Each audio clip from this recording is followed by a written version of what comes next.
were born a baby. Oh, we burn down the road.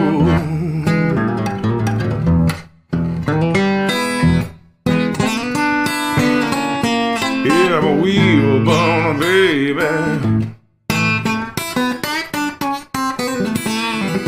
Oh, we burning down the road.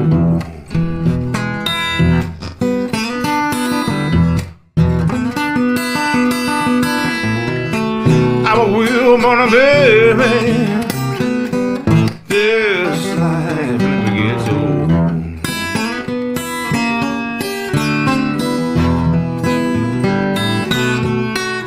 Come on, wheel burners.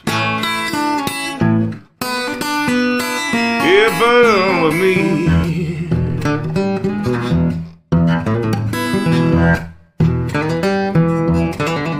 Come on, wheel burners. Yeah, burn with me.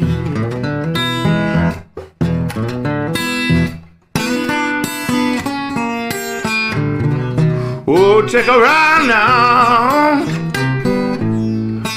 on the wheel burner express.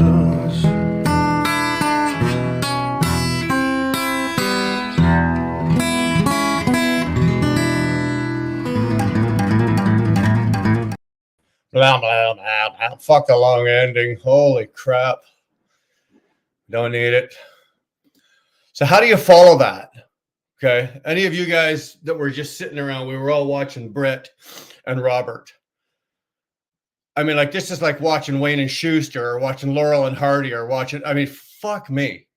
That has got to be some of the first 40 minutes of that live. Dara and I were sitting in our lazy boys, pissing ourselves laughing, literally pissing ourselves laughing, watching that shit. So I wasn't going to go live tonight. I was just sitting around, and Robert, you are the man. Pissed up Brit in the house. You got it, brother.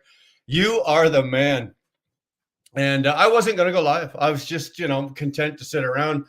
As Dar's already forewarned and threatened me that she does have to get up early tomorrow. So we're not doing a fucking marathon. It's already, I don't know, what time is it? It's 9:15 my time here. So I'm not looking at doing nothing long. I just, I checked with OTJB. He's being lazy tonight. He's just sitting around watching the tubes. And so I guess he wasn't going to do nothing. Red Hawk ain't going to go live. He doesn't anyway. Robert's sitting over there in England, strumming his guitar. Shorts is being shorts. Dar's being Dar. And well, what the fuck? Hey, I might as well throw something up. So I just thought I'd do it, only because we were having so much fun. We really were. We were having such a good time watching Brit. I don't know, for somebody that doesn't go live very often. Hey man, I think he did a really good job. He really did. I didn't even look at this. I didn't even get myself all groomed up and primed and all primed and all pretty for you. It's nothing. This is the roll out of bed look. This is the roll. I haven't even left the house today, to tell you the honest truth. I didn't even leave the house today. I got up and I'm wearing the clothes. I got out of bed and I got it. And this is what I've been running around in all day, minus the hat. Other than that, yeah. So it's just been a fucking lazy day. I've done nothing. Absolutely squat. It's a holiday. What are you going to do? Goddamn stores aren't open. Nothing's going. So Red Hawk is finally first. Give me a break, buddy. Give me a fucking break. I'm finally first. Maybe the first. This is maybe the first time you've been here that quick. Shorts is in the house. Boomer's in the house. I'm looking at all these names. I'm going, okay, I was just talking to Shorts over there. I was just talking Boomer's over there. But hey, you know what? You guys got nothing to do. You want to come over here, fucking hang out over here? Hey, no problem. I appreciate it. You want to do me a favor on your way in? Make sure you hit that like button. Pound the shit out of that fucking like button for me. Hold on a second here.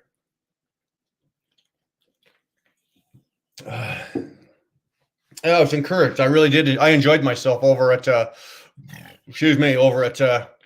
Brit's place.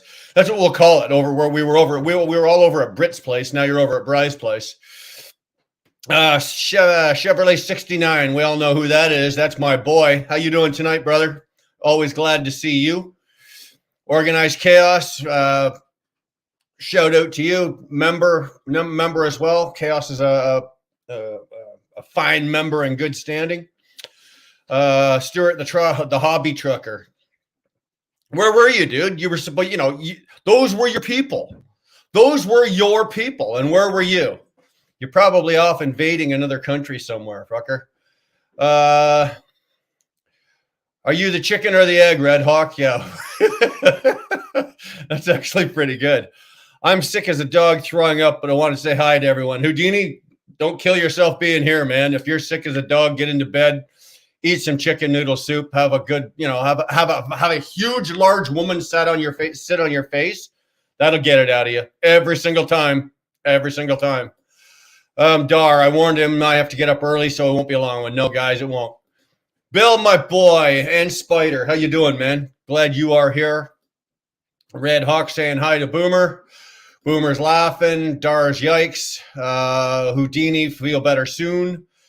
Houdini's thanks, Dar. Red Hawk, what's up? Okay, you guys all say, I'm not getting far behind in the comments this time. The last time we were live, we went all, I was like, an hour? I think Clips had me somewhere about 45 minutes, almost an hour behind in comments. So we're not doing that. Oh, and speaking of the devil, there he is himself. There's Clips. What's going on there, Dirty Curdy? There's Shorts. What the fuck did you just say? Bring back what? Bring back Red. Hashtag bring back Red Hawk. Like watching Red. Well, that's because Red Hawk likes watching Laverne and Shirley. Red Hawk, I'll give you $100 if you can come on my live. If I drop the link and you come on here and you can sing me the song to Laverne and Shirley. And you have to sing the whole song from beginning to end, all the way through. You got to sing the whole fucking song. I'll pay you $100. Rest Area Raccoon. There you go. There's a handle. I love that. I love the name. I think Brit pointed that out as well. Probably one of the coolest names on YouTube right there. Yeah, love that one. He didn't leave the couch either. Man, I have not got off the couch all fucking day. We like you. How are you, Brian? Camo, we are, Bill, we're doing good today. I'm having a lazy day. I'm having a shit deal of a fucking time with my truck. I went and picked up my truck yesterday from Freightliner. The dealership I will never do business with this dealership again. I shit you not. It has just been one fucking headache. They've had the truck now for 15 fucking days to do springs and bushings in the front, springs and bushings in the front drive axle. They had to do an ECU a temperature control ECU compute. Fuck, it was all bullshit, right? All bullshit. They get everything fucking done. I go pick up the truck yesterday. It's 45 miles from the dealership to my house. I made it 35 miles back to the fucking house. Dashboard lights up like a fucking Christmas tree. Next thing I know, it's like, fuck, back to the dealership. They go, oh, we found the problem. It was a def line that had unplugged itself. So what the guy fucking climbs under, fixes it, gets it all straightened up. Off I go. 30 miles. Bam, happens again. Everything's whatever. It's just a fucking shit show. And now, of course, now they're ordering parts, and now it's the price you pay for doing business. But it's one of those things that when you're paying the amount of money that we are paying, if you're an owner operator, you know what the fuck I'm talking about, right? James especially knows what I'm talking about with the bills he's incurred over the last 18 months. T-Bone, you know what the fuck I'm talking about.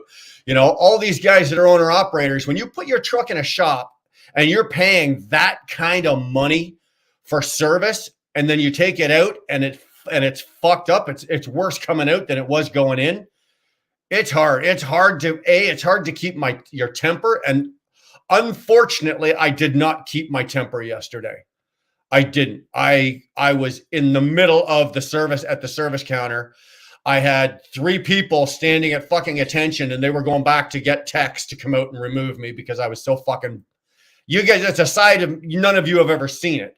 But I was on the phone with Dar shortly thereafter, and she can give you the scope of how fucking mad I was.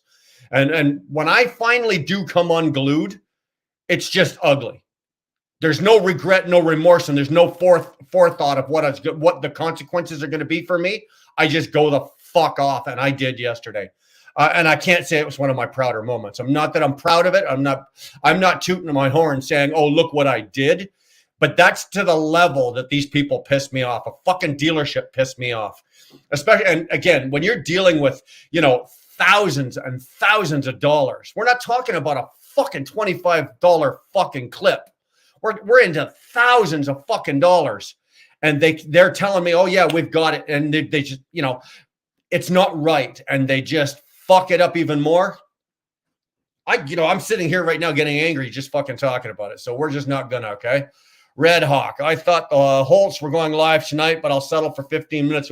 You know what, Red Hawk? The Holtz usually do, but they don't usually go till about 11 my time, which is what? 9. Well, yeah, it is your about your time. So yeah, it would be about time they go. If the Holtz go, you know what? I'll bolt. I'll jump off and give it to them. Like I said, I wasn't planning on doing this. A holiday, not for me though. Yeah, Dar actually worked today, but in her business, it's really good because if you ask Dar to work on a holiday, she rings you through your ass. You're going to pay through your ass to have her services on a holiday. So good for her. I left the house to buy some beer. Well, God bless you, Robert. God bless you. You left the house to buy some beer. No, Red Hawk, I'm first. You're both fucking first. There you go, boys. You're both first. Hey there, Will Burner. How you doing? Unfiltered, I'm doing all right today after I calmed down yesterday. I think that's probably why I've been so mellow today. I burnt off a lot of brain cells and probably about 500 calories just in one fit of rage yesterday. So today's been a pretty calm day. A lot of reflection. Things to come. Where do I want to go with my life? Where do I want to go with my business? Where do I want to go? What do I want to do? A lot of reflecting going on today. I'm watching a lot of what's been going on in YouTube, and not believe me, I don't take a whole lot of business advice or what the markets are doing, or I don't follow. I don't get my information and I don't take my direction from YouTube. But with certain people and a little bit of direction here and what's going on in the outer world. And you know what? We might have some changes coming. We might have some good changes. We might have some bad changes. Who fucking knows? We're looking at some stuff here. It's either going to be black or it's going to be white. I guarantee you that. There's going to be no gray area. Okay. Bry's either going all the way left or all the way right. There's nothing in the middle. But yeah, that's kind of what we're doing. Red Hawk's calling T-Bone a bastard. I'll agree to that. What the hell? Drink a Coke for me, Wheel Burner. Look at this, bro. I'm down to Coke Zero. Down to Coke Zero. And these aren't even mine. This is my daughter Maddie's. She buys these. She buys them for herself, but I gave her 2 Dr. Peppers this week, so she owes me 2 Coke Zeros. So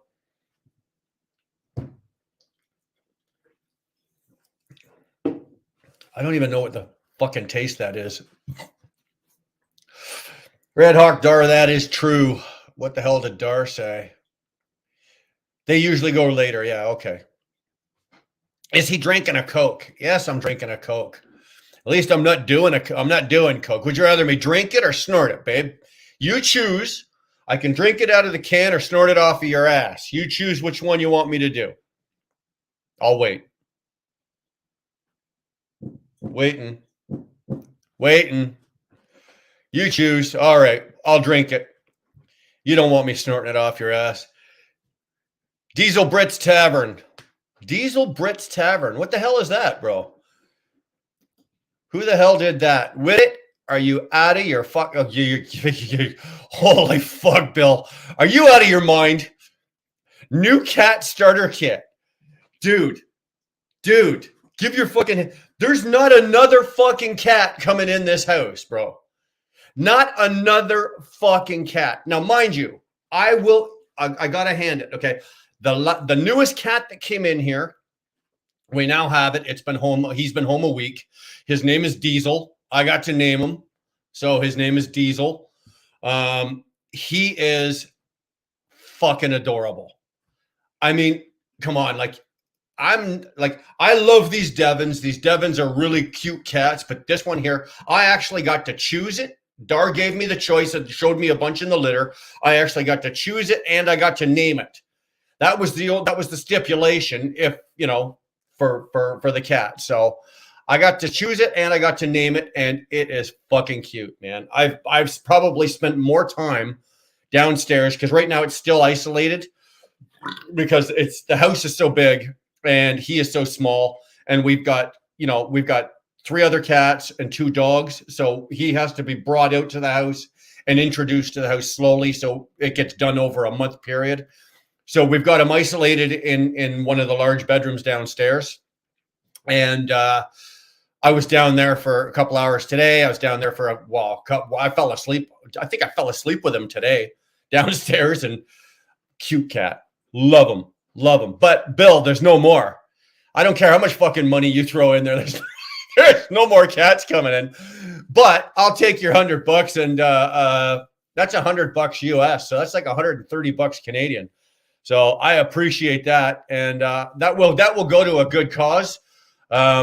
Probably new brakes and rotors for the Hellcat. Appreciate it. Houdini, it looked red. Uh-oh. Diesel Brits Tavern. Okay.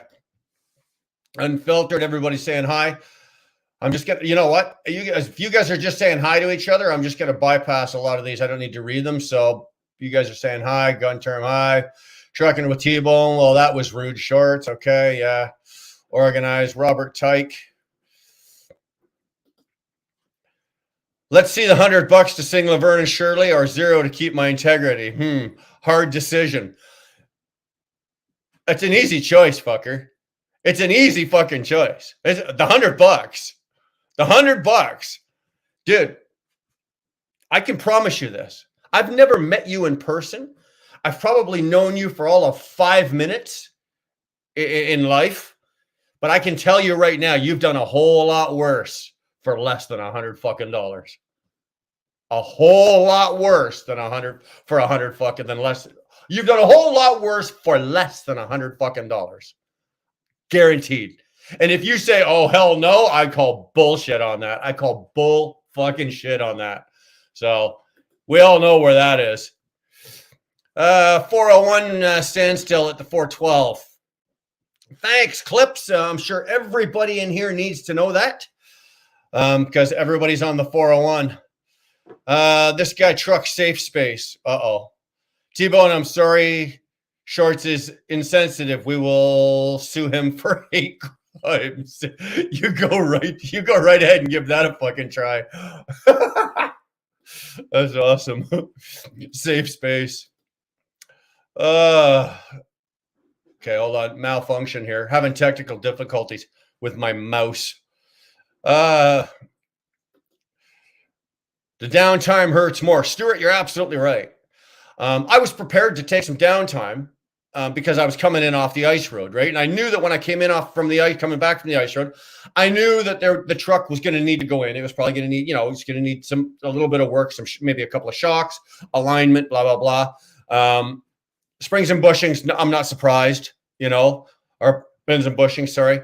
I'm not surprised. So that kind of stuff, I was prepared to take, a week and spend a week at home with Dar. But now you get over the week and you get into 10, 12, 15, 18 days. Now we're getting fucking ridiculous. So it is. Now, the last one with this def line, I am going to go after them for some time.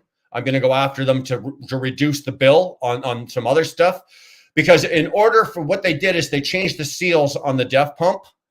So in order to change those seals, they had to unhook this fucking fuel line, this def fuel line. And in doing so, they damaged it. So by them doing what they did, they damaged the line. And I can prove that because it was fine when I gave it to them, right? It was in fine working order. It was working. It wasn't leaking. I took a video when I brought the truck back. I made a video. I got down on my knee, and you see the def fuel just pissing out of the tank, out of the line from behind, and just spilling out onto the ground. So I'm actually going to go after them for some money, but it's going to happen. So We'll see. We will see. It's brutal, Stuart. Yeah. Well, what's brutal is that Dar's had me at home now for so fucking month. I think this year alone, I've had more time off in just this year than I've had in the last 5 years combined. So what are we in? Fucking January, or what are we in? April. So January, February, March, April. Okay, let's go back to December. If we include December, go December, January, February, March. Okay. December, January, February, March. So 4 months, 4 fucking months. I've had more time off in the last 4 months than I've had in the last 5 years. Jesus. Time to go to work, Bri. Uh-oh. Sorry if I blocked or did something on here. I dropped my phone. You dropped your phone. What is that F?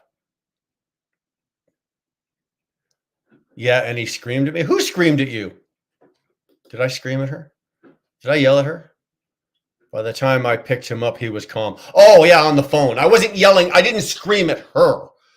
I was just so mad. She called me as they were escorting me out of the building. And that's when Dar called me, and I picked up the phone, and it was like, fucking what? Like this. And then she goes, what the fuck's going on? Like, of course, she's like, what's wrong? What the fuck's going on? So I'm telling her the whole story all over again, and I'm furious. So fucking, of course, I'm screaming at her. But I wasn't angry with her. I didn't scream at her because I was mad at her. Sounds like they fucked without the blue magic. Well, they fucked something. Yeah, T-Bone, and like I said, anybody that's an owner operator, you guys all fucking know how I'm feeling and how this is. Yeah.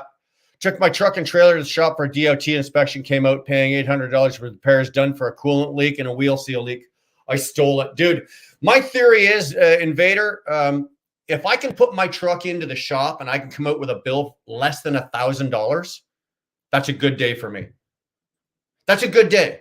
I am prepared at any given time to put my truck into the shop, and the bill is going to be a minimum of $1,000 automatically. So if it comes out under $1,000, I'm that fucking guy in the lobby doing the fucking happy dance, right? Well, there's another guy standing there with a $45,000 bill. He's got tears running down his eyes, and his wife's on the phone. She's going, "Okay, fucker, I'm packing. I'll see you in court in the divorce." I'm the guy standing beside him doing the happy dance because mine was only $1,000 or less. But I hate to say it, but on the other hand, I've been that guy. I've been handed a bill for a new motor out of a Volvo, and there's $42,000. I've had those bills. They also never have parts ever. Always waiting over a week for parts. But that's no, we're not going to talk about that. That's just a fucking. TJ's in the house. Bull of the Woods. You sexy curvy little bastard, you. Love Tolga. Makes you realize how incompetent these techs are today. Well, Stuart, they're not mechanics. You're right. They're technically techs, right? Because they're led by a computer, right? Back in the day, if something was fucked on the truck, first of all, they weren't as complicated, so you didn't need all the computers. But if something was fucked, they'd fix it, right? They'd fix it. I remember back in the day, if you had a blown starter, alternator, and it would come off the truck. It would go onto the workbench. A guy would come over and he'd fucking fix it. Now they're just R&R mechanics. Remove and replace. And the problem is when they've got an issue, the computer can't tell you exactly what the problem is. They just start removing and replacing shit until the fucking check engine light turns off. And they'll hand you a bill for, $25,000. Well, did I need all 14 of these items replaced or just that one?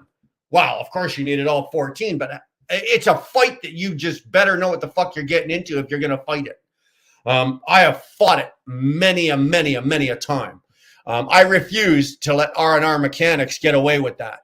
Right? When they said, well, okay, the check engine light's on, well, the computer says this. Okay. I said, okay, well, print it out for me. I make them print shit out. I want to see what the fuck you're looking at.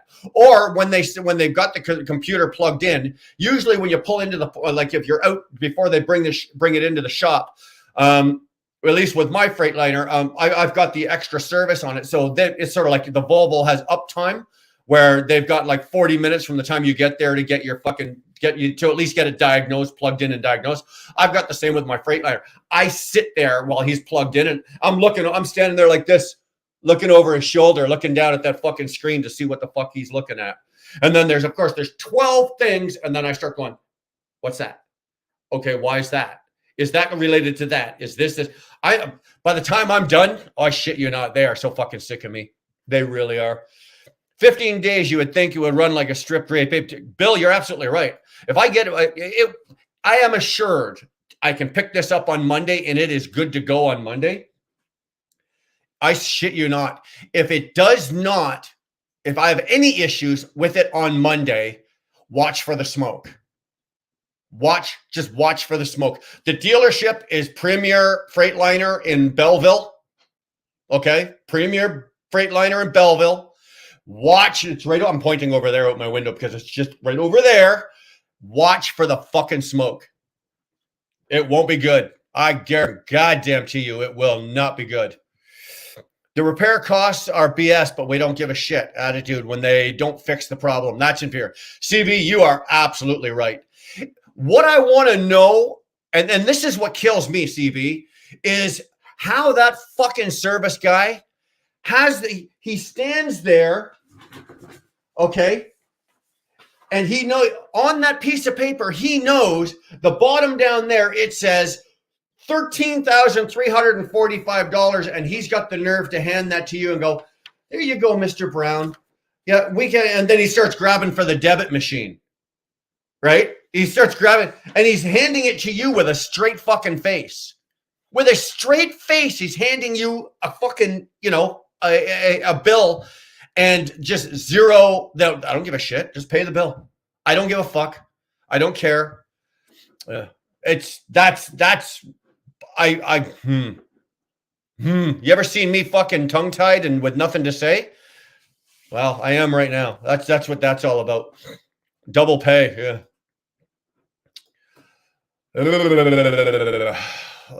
Oh fuck.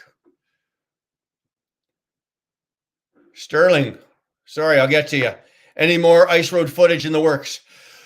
You know what, Sterling? I've got a mixed bag of shit. I've got a whole bunch of stuff on the GoPro still, and I've got a mixed bag of shit that I've got on the phone or on my cameras. The best stuff I've already picked through and put out those couple of videos. I didn't want to overdo it, and I'm going to be honest with you. With the first couple of videos that we put up, nobody really wanted to watch it, right? I'm thinking, okay, it didn't get the response that we were thinking. It was like, this is some cool shit here, and we're gonna show some ice roading, and nobody wanted to see it. So it's like, okay, if that's not people's thing and they really don't want to see the ice road, that's fine. Well, then we just won't throw that up. I'll just go burn down a freight. If I go down on Monday and I got the cameras on, I burn down a Freightliner dealership. You fuckers want to watch that? I better get 5 million views on that video because they'll be hauling me off in handcuffs in a car. But I guarantee it'll get 5 million views. I was in New York City yesterday and some dude was on a bench snorting it. Well, dude, 31 years ago, I was that guy. Fuck you. Fuck you, Josh. Fuck you, Josh. Hey, old timer. Well, what do you say there, you young little fucking millennial? God damn. I fucking love that guy. I love to hate the guy, but I love him. Fuck. Good shit. Dar, thank you. I really appreciate it. I'll probably be starting my own channel sometime soon. And I'll be sporting wheel burner gear. Hey, dude. Donnie, I appreciate that. Anything you ever, if you need any help with anything when it comes to doing anything with the channel, there's enough of us around and we all know who you are. You got any questions? Fuck, absolutely. Throw them in. My email's down here. If you want to throw I think I've actually even got your phone number. Maybe I don't, but if you want to throw your phone number in my email and send me an email and put your number in it, I'll text you my number. And if you ever got any questions of any of the YouTube shit, if there's anything I can do to help you out, man, fuck, let me know. I would be happy to. Everybody say hi to Trucks. No more cats. Up next, chickens. And Dar said so. Fuck, I don't give a shit, T-Bone. I don't give a flying fuck what Dar says. There's no chickens. Like I said last week, no chickens, no llamas, no fucking emus, no goats, no nothing. Nothing. Okay? We've got enough goddamn animals running around this fucking house. It's like the SPCA in here. I'm telling you, this is not happening. Saying hi to Trucks.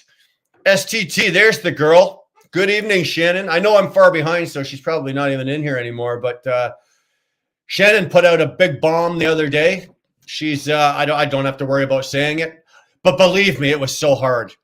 I was one of the people that knew about this before she announced it, and me of all people trying to keep a secret is so fucking hard. I'm so glad Shannon didn't wait another week or so, because it would have just broke me. It would have absolutely. And then of course Jeffrey Like puts out that video showing the truck. Hey guys, what do you think of this beautiful 2024 gold international LT with the diamond package, and it's all beautiful and it's fully loaded and da-da-da-da-da. And I'm looking at it going, I'm yelling at my screen going, that's Shannon's truck. That's Shannon's truck. But I'm glad she did. She made the big jump. She's no longer with Dart. She's in a 2024 International LT. Beautiful truck. She is working for Like Trucking. She's on with Like Trucking. And she has a very good deal over there. And she is among some very, very smart people. She is surrounding herself with some very smart people. And they are going to benefit her business just as much as she is going to benefit theirs. And I have no doubt of that. I have no doubt of Shannon's abilities as a truck driver, but more importantly, as a business owner. And I know the type of business that Jeff Like runs. I have done my research. I don't know Jeff Like. I've never spoken to Jeffrey Like, but I do know his business, and I can safely say she's in safe hands. So good for Shannon, good for Like Trucking, good for Snorlord. It's a good package all the way around. Those guys are doing really well. Jesus Christ. Schlemizel. Okay, next line, Bill. Bill, you and I were doing this the other day with what song was it? War Pigs on James's channel, right? Although you didn't have to put out $100 to put up Schlemizel. Anybody else know what that is? Come on with it. He started something here. Schlemazel. What's the next line? Anybody else know? Nobody knows. Beard hair makes me heave when it falls out and hangs off something. I don't know where you're going with that, lady. I really don't. Your last video on my watch list as well, organized. Oh, okay. You guys are talking. I have a lot worse for less. Shit, bullshit. Yeah, I know you have. He can try on those just for men before he trims. Come on with it. Really, again? Yeah, he's going to. The thing with Bill is once you get him wound up, right, and you point him in the direction you want him to go, he just doesn't fucking stop. It's like non-fucking stop. I was going with him the other day. We were going line for line with War Pigs. Now, I suspect he was Googling them because I was putting him up and he was coming back pretty fucking quick.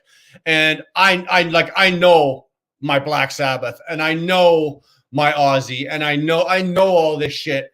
And I don't know.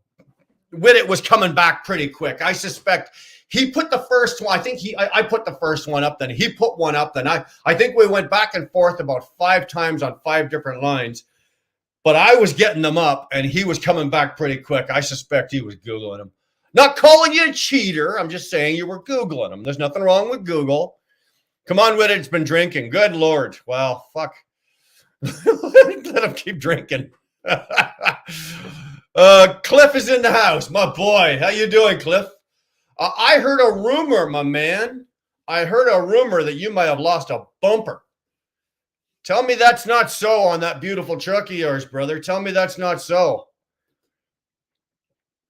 I hope not. I really do. Brian is having technical difficulties with his beer. Oh, Robert, you have no idea. You have no idea.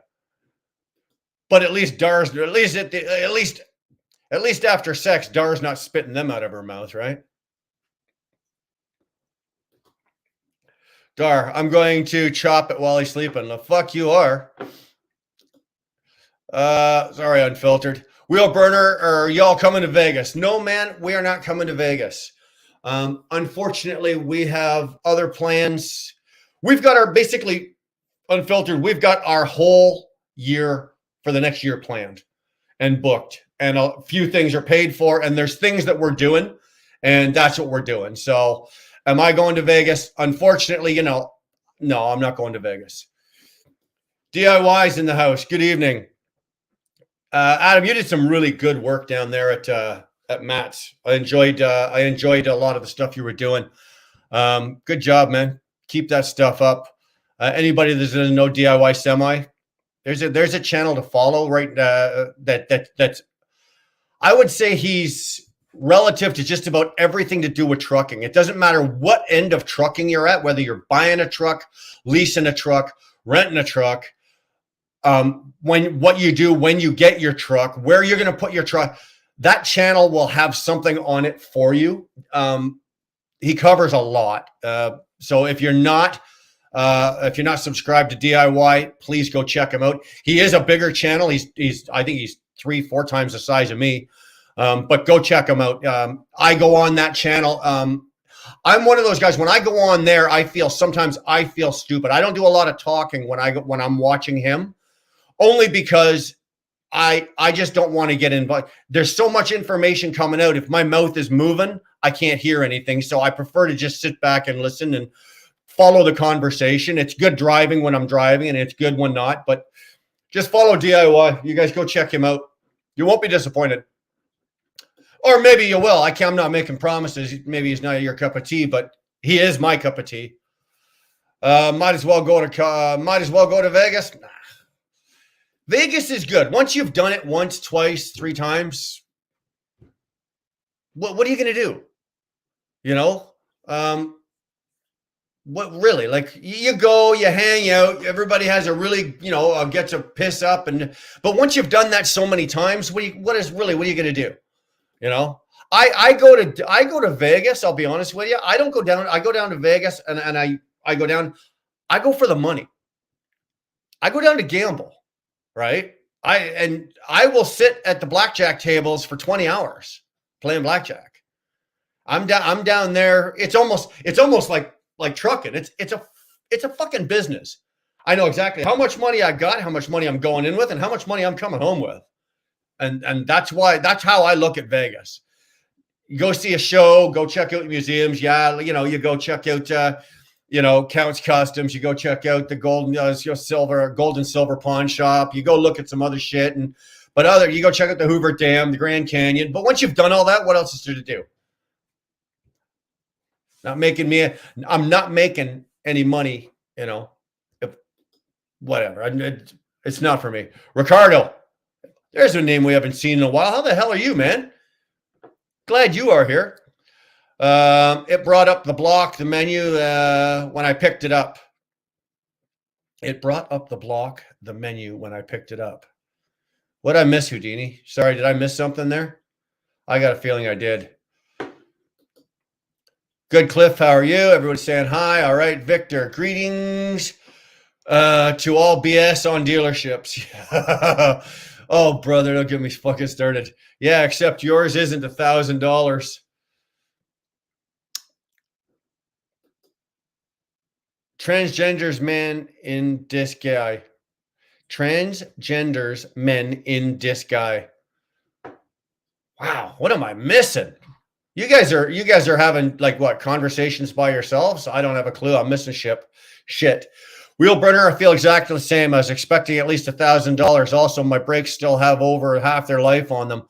I've been driving the truck and trailer 2 years, no brake replace. That's pretty good. That's pretty good, Don. Mine's a 2020, and I just did my first set of brakes last March. So just a year ago on a 2020. So I got 2 years out of a full set of brakes on a 2020. But I didn't own the truck for the first 7.5 months. Somebody else did. So I can't say how hard they were, but I can usually get easily a good couple of years out of a set of brakes. But yeah, you know what I'm talking about, eh? You get a bill under $1,000. That's happy dance time. I love a big Volvo, Bob. So do I. Be honest with you, so do I. I had a Volvo. Sorry, I don't know what's going on. I got something going on. Like, fuck. I don't know.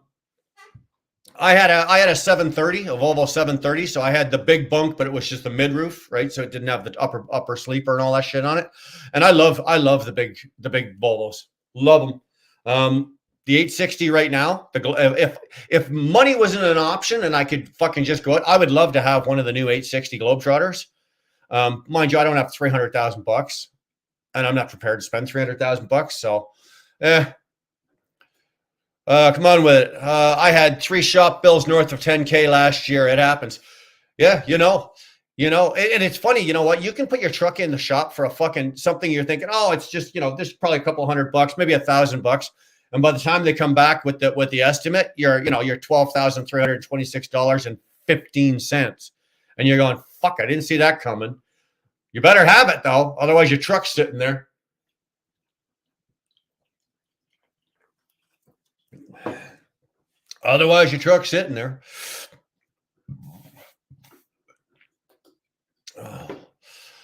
Moving to Windsor in a few months. What's a good company dry van or reefer? All 48 Northwestern Canada. What? All 48. No Western Canada to go to work for. All for out in Windsor? Oh, Ricardo. For Speetons out there. There's a bunch of companies out there, but I can't say any of them are any good. Really, I really hate to say that. There might be, but it's somebody I don't know of, so I can't say. But any of the ones off the top of my head that I know of that are in that area, Ricardo, I wouldn't recommend to you. I would recommend to somebody I don't like, but I wouldn't recommend to you. It's not a good area for trucking companies. Even Dar, eek, why Windsor?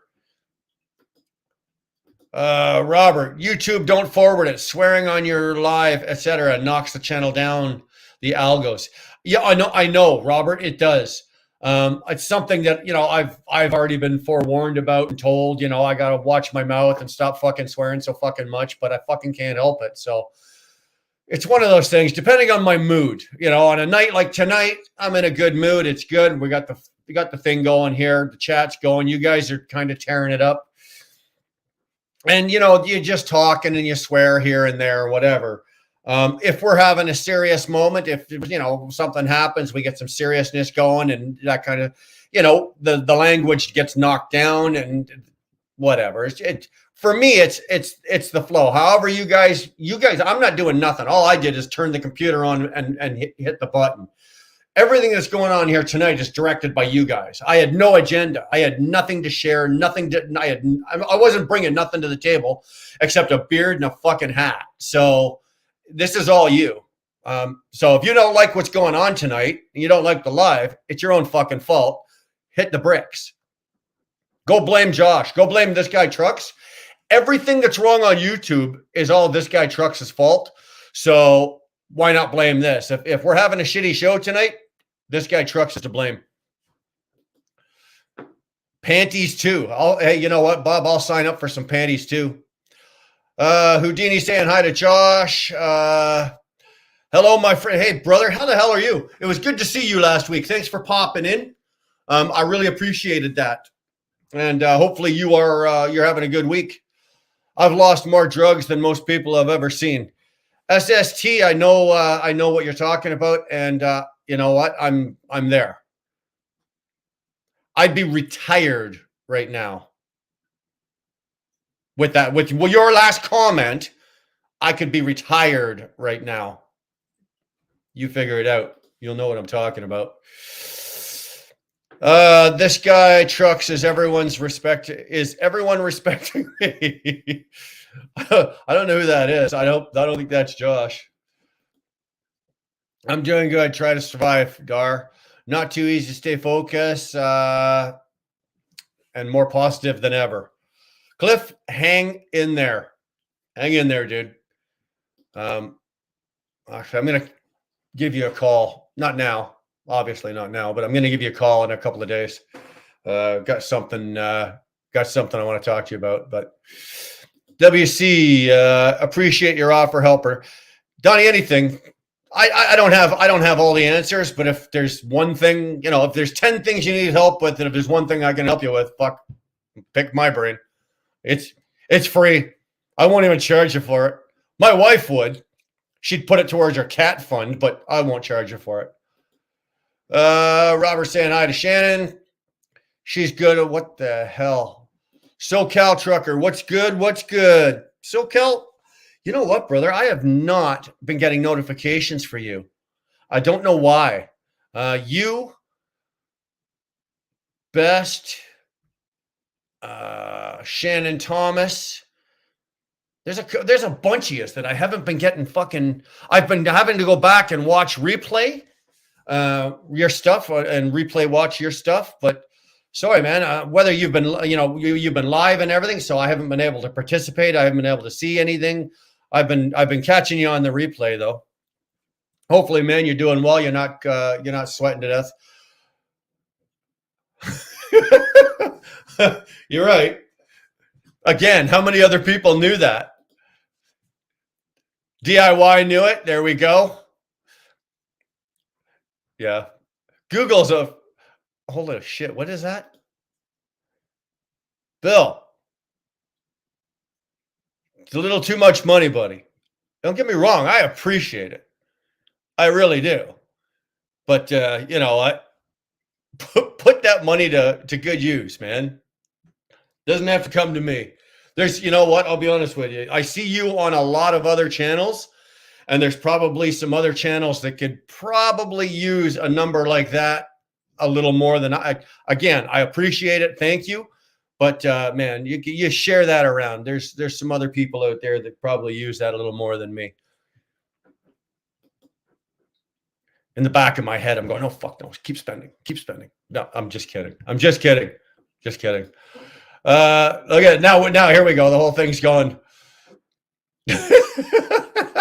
Yeah, exactly. Okay, so Boomer, DIY, and Bill all get it. They all got it. So, sorry, what the hell is that? So, I tell you what, Boomer, DIY, and Bill, and come on with it. Well, come on with it. I've got your email. Boomer, I don't know if I have yours, but Boomer, DIY, and come on with it. Send an email to wheelburnerexpress@gmail.com, and we'll throw some merch or some shit at you. We'll get it out to you. We'll send it to you. Free merch, free stuff. High five, DIY. Yeah. You hear that? I just said, okay, I'm going to throw some free merch. Here comes Dara running up the stairs going, shut up.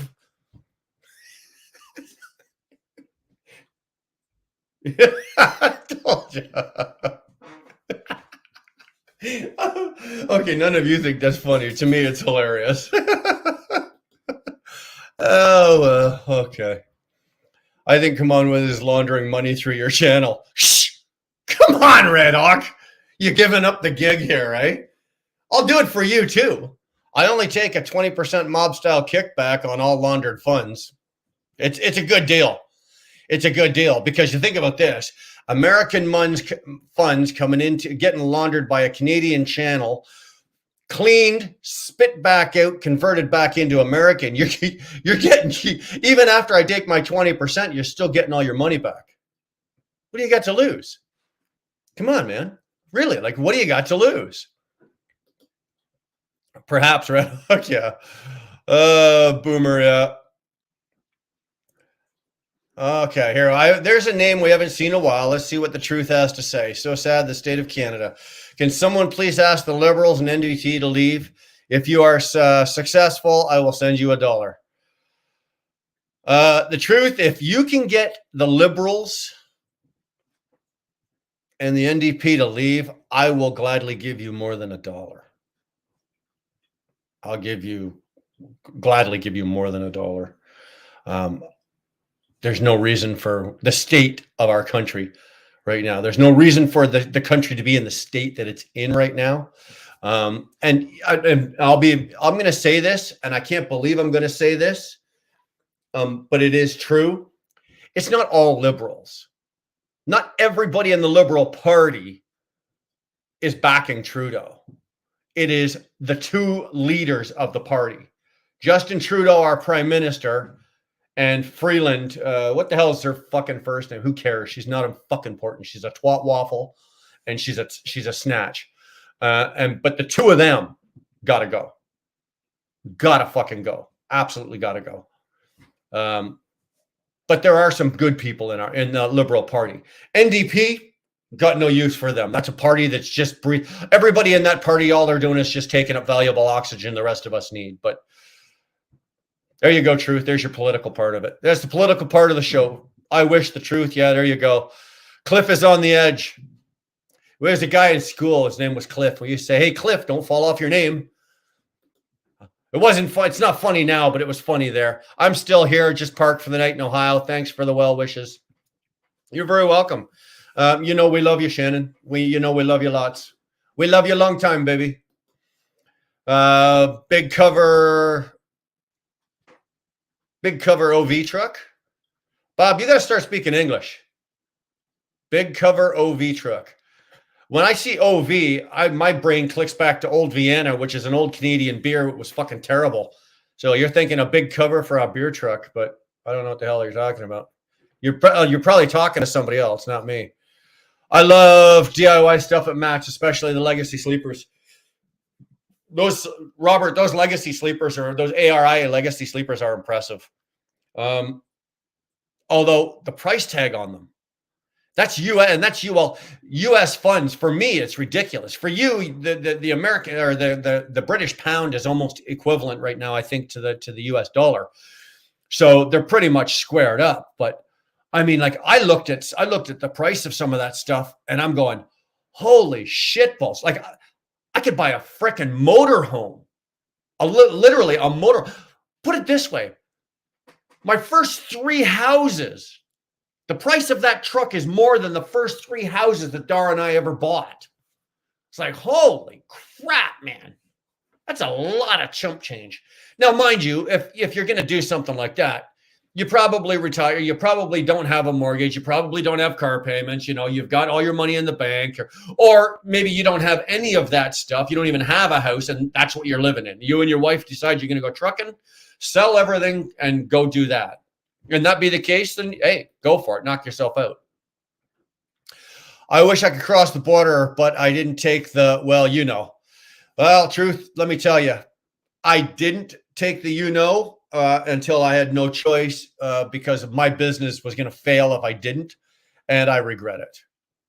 I absolutely regret it. I wished that I hadn't. I wished that I had stood tall and stayed strong and had followed my gut instinct. Although it would have cost me and my family great financial hardship if I didn't. I needed to cross the border because there's no way that I could make enough money trucking if I just stayed in Canada, going back and forth across Canada. You just can't do it. There's just not enough money in it for me to do it. I had to cross the border. Unfortunately. You can cross now. Well, yeah, truth. Now you can cross, but back then when I was doing it, you couldn't. I'm hanging in there, brother. I'm glad to hear that. Got to have dinner with DIY and Mrs. DIY at Matt's. Was a wonderful time. They got to meet Dee too. Great memory, Shannon. That is awesome. I'm again, after watching what's going on with you the last couple of weeks and then your big jump, and then you okay, now you got down to mats. I knew you were going down to mats, and then you got to hang out with DIY. I'm sure you saw Snorler down there as well. Now we all know you've hooked up with him before, but yeah, it was a good time. It was a good time. Very happy for you. Ricardo, you got family in Detroit. That's good. Although I wouldn't be living in Detroit if I was them. I'd be getting the hell out of there. Jerome Jones, international man of mystery, as Shannon calls him. Good evening, everyone, from Dodge City, Alabama. How the hell you doing tonight, bro? There's another guy. I see him all over the goddamn place. Matter of fact,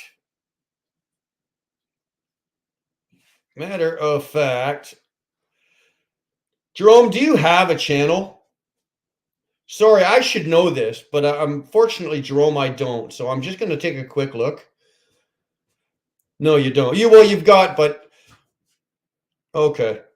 Jerome, because I see you all over the place as well, and I like a lot of the stuff that Jerome says. So if you had a channel, it would probably be beneficial, because you don't seem like you're a stupid guy to me. You've always got intelligent things to say.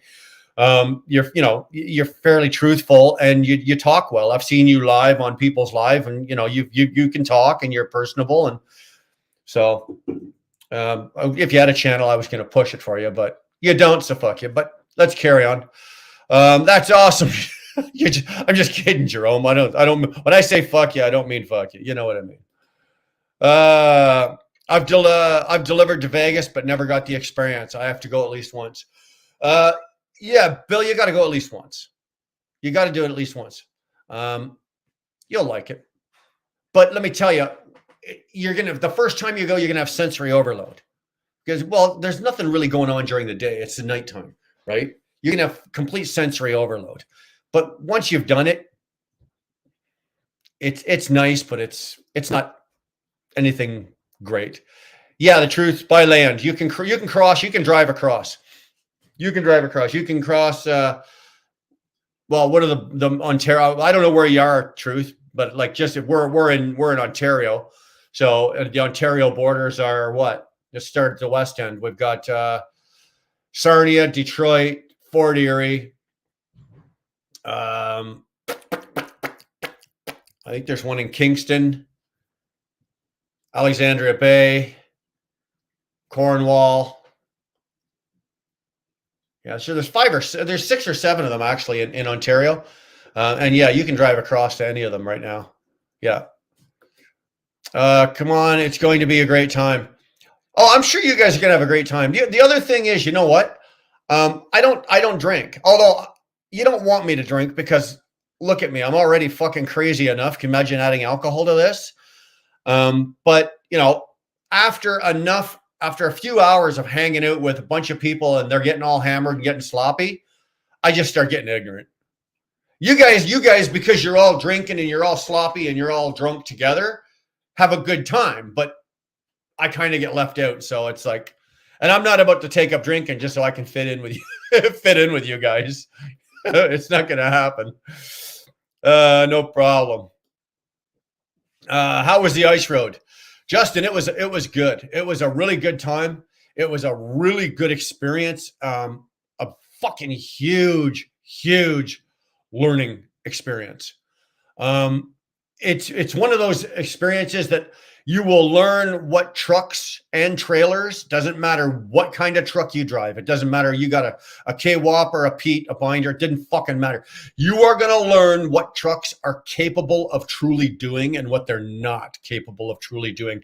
You are also going to learn your boundaries and the scope of your abilities as a driver, whether good or bad. You're going to fucking find them all. Every flaw and every problem, or not problem, but every flaw, every shortcoming that you have as a driver, and all of the great abilities, all the good abilities you have as a driver are going to be used. Okay. You're going to be using everything you've got. I'll do it again in a minute. I learned so much. I really did. Again, not to knock it. It was a great time. Money was pretty good. I did a little. My truck took a little wear and tear, but we were prepared for that. But yeah, it was awesome, Justin. Awesome. If you ever get the chance and you qualify to do it, I definitely say do it. Absolutely, absolutely. I guess it was a good idea. I guess it was a good idea. Yeah, Michelangelo. I don't think Dar's going to complain about having to get up early. Hey, you don't have to get up so early tomorrow now, babe.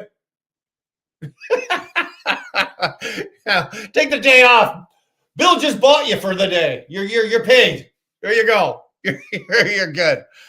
Oh yeah, it was pretty cool. What the fuck does gender mean? I only understand sex. Robert, I don't have a clue. You are talking to the wrong guy when you want to talk about gender fluid or gender this or they or them. I'm sorry. You're talking to the wrong fucking guy. I'm just not there. I'm not at that level. If money wasn't the issue, I'd be getting a Volvo 860. Never see me at home. Jerome, I believe it. I believe it. The new 2024 860, off the hook. Off the fucking hook. The only issue, because I had a Volvo for 7 years. The only issue that I've ever found with Volvos is I find that they're over-engineered. You know what I mean when I say that? They're over-engineered.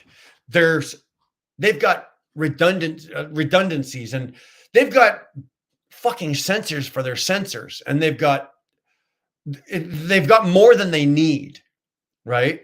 If you take here's an example. Okay, I'm going to give you a really good example. You take that 2024 Globetrotter 860. Okay, Jerome, gorgeous truck. I would drive that truck in a fucking minute, heartbeat. Now you take that truck, you open the hood, and you park in the parking lot, and you take Shannon's International. She's got a 2024 International LT. Now hers is a top of the line model as well. I've seen it. Okay. Top of the line. It does everything but brush her hair and wash her butt for her, that truck. Okay. And even then, I'm not sure if it doesn't do that. It might do that. But if you took all of the technologies in that Volvo and all of the technologies in that binder, the Volvo is miles ahead in the technologies and the electronic components and the accessories and all of the redundancies and all of the shit. And that is my problem. I had so many issues with sensors and wiring and computers and harnesses and all of that kind of crap because there's so much of it in a Volvo. I think companies like International and Freightliner, for lack of a better way of saying it, have kind of dumbed it down. Yeah, they've got ECMs, ECUs, they've got computers, they've got sensors, but it's not to the level that, say, Volvo or even Kenworth are at. Peterbilt, same thing. Like I've got friends of mine right now that one's got a 19 Peterbilt, one's got a 20. I think hers is a 19 and his is a 20. Both of them are having nothing for the last 2 years. I've had nothing but electrical issues with them. Nothing but electrical issues. And she just put a new motor in hers, a 2019 Pete. And she just put a new fucking motor in it. Crate motor into it. So it's one of those things. I love the Volvos. If you got one and it's healthy and it runs and you get like 5 years out of that thing, it is a pure money making machine. You are looking at 9+ miles per gallon out of those 2024s. 9+ miles per gallon. You got, if you put the I shift, right? Put a 12-speed I shift in that thing with overdrive, with 264 rear ends on it. 455 to 460 on the horse at 1720 on the torque. Dude, that is a money-making machine all day long.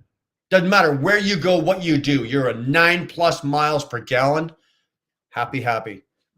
That'd make me happy. Out of my Freightliner, I get 8.5 to 8.8. And I'm good with that. But now and that's a 2020, but now I'm looking at the 23s and the 24s, where the bottom numbers are now 9s. They're starting at 9 miles per gallon, right? They're coming out the gate at 9 miles per gallon. We're now moving into the era. Remember a few years ago, we were in the era where you were going from 6 miles per gallon to 7 miles per gallon. It was like, yeah, we're making it. This is good. And then 2 years would go by, and then the new standard was, oh, well, that was going from 6.5 to 7.5. Instead of 6 to 7, you're now going from 6.5 to 7.5. So then you buy a new truck in 2 or 3 years, and now you're at that level. And then you get, so now we were at the level where, you know, I'm at the level where when I bought my truck, 8.5 miles per gallon was stellar, right? 8.5 miles to gallon was absolutely fucking stellar. It was great. Money making, cha-ching, cha-ching all day long. Now we're at the point where it's time to move on again because 8.5 is now at the low end now. Okay, the new trucks, the new generations of trucks, these things are going to are starting at 9 miles per gallon, and they're going up. So now it's time to, okay, we got to look at this. 8.5 miles per gallon. Don't get me wrong, 8.5 miles. I'm not selling the truck and running out and buying a brand new fucking truck right this minute.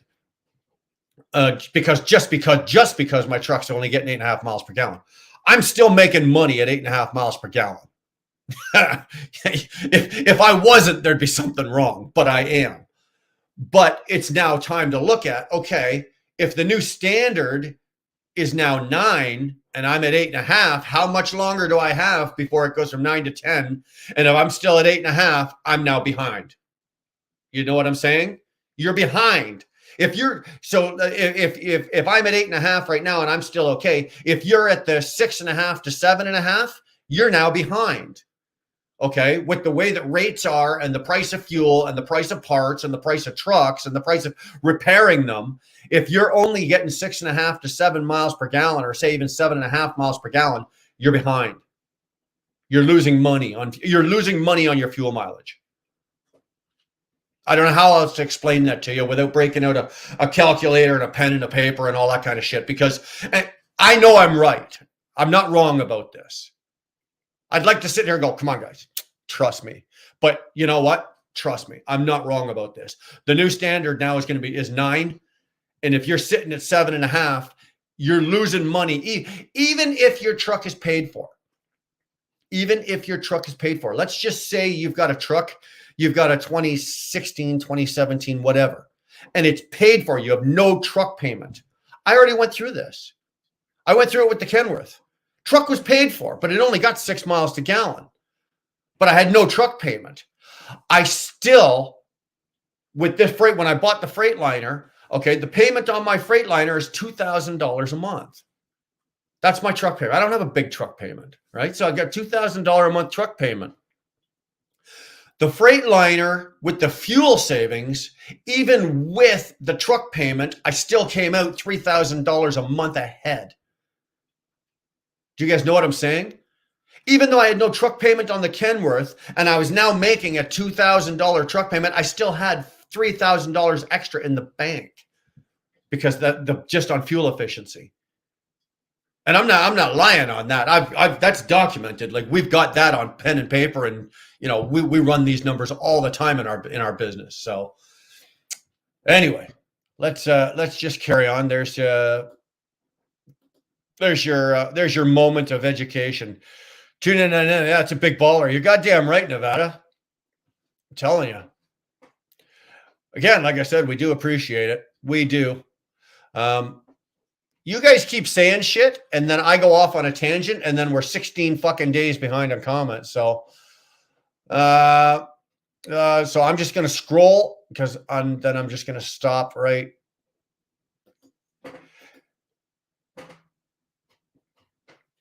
Okay, if you say so. Imagine when the apartment in the shop.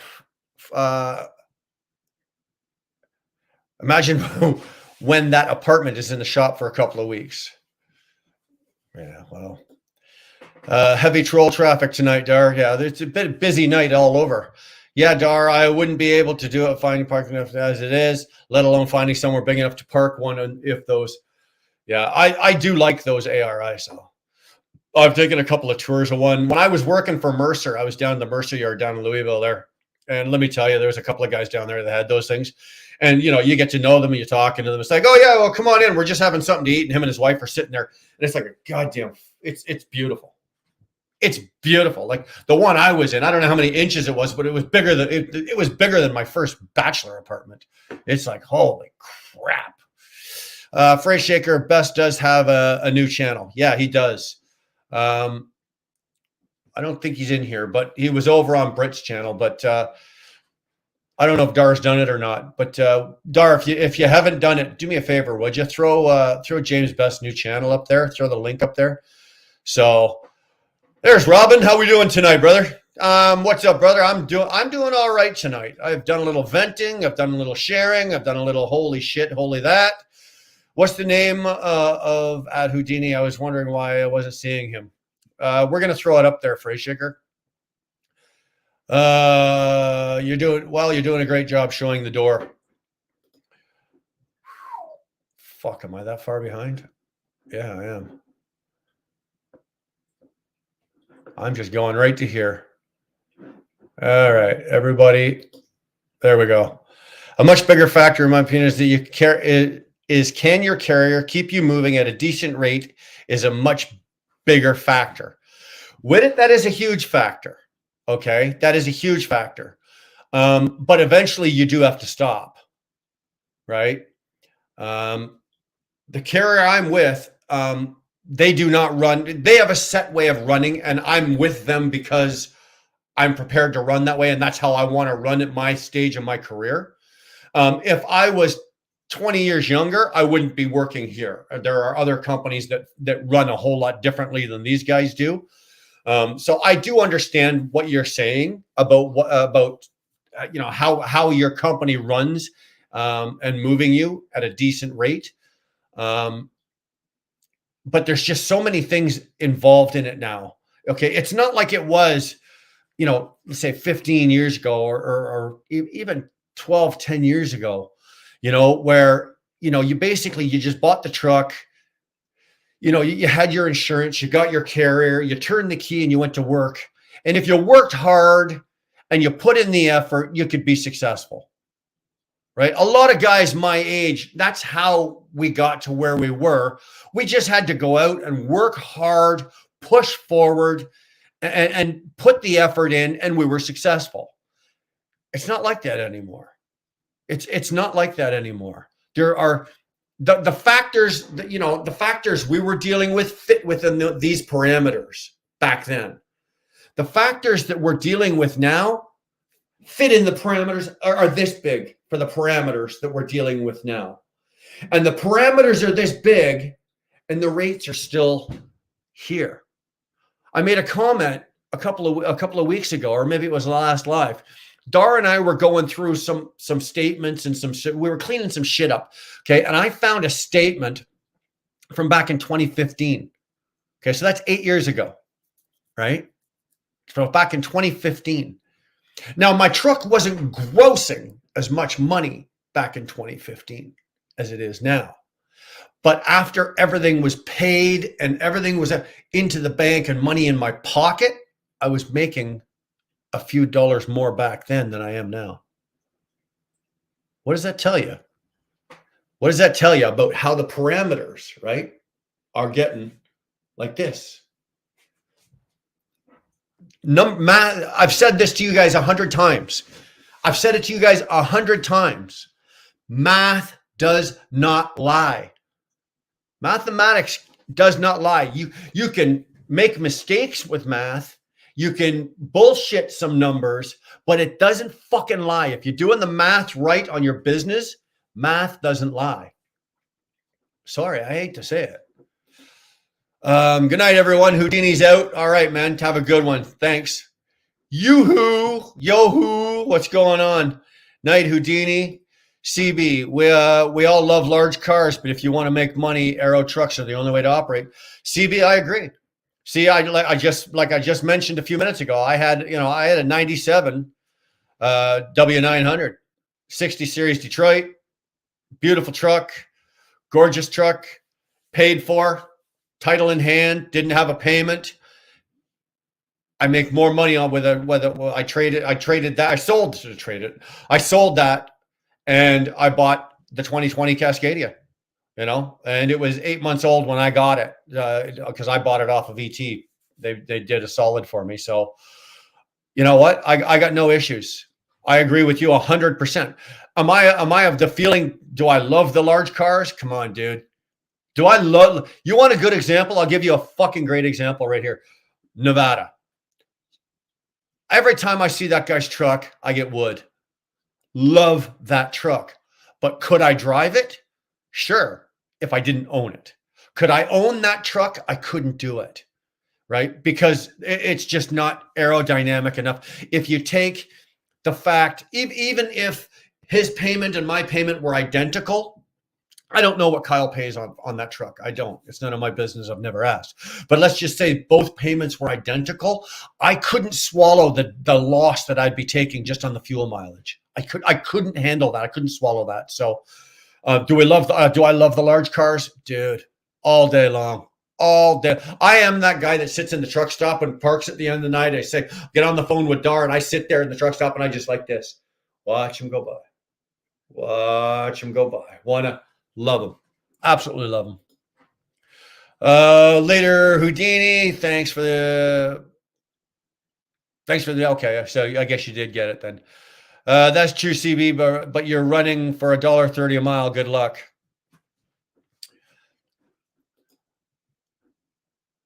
$1.30 isn't profitable unless you're driving a bicycle.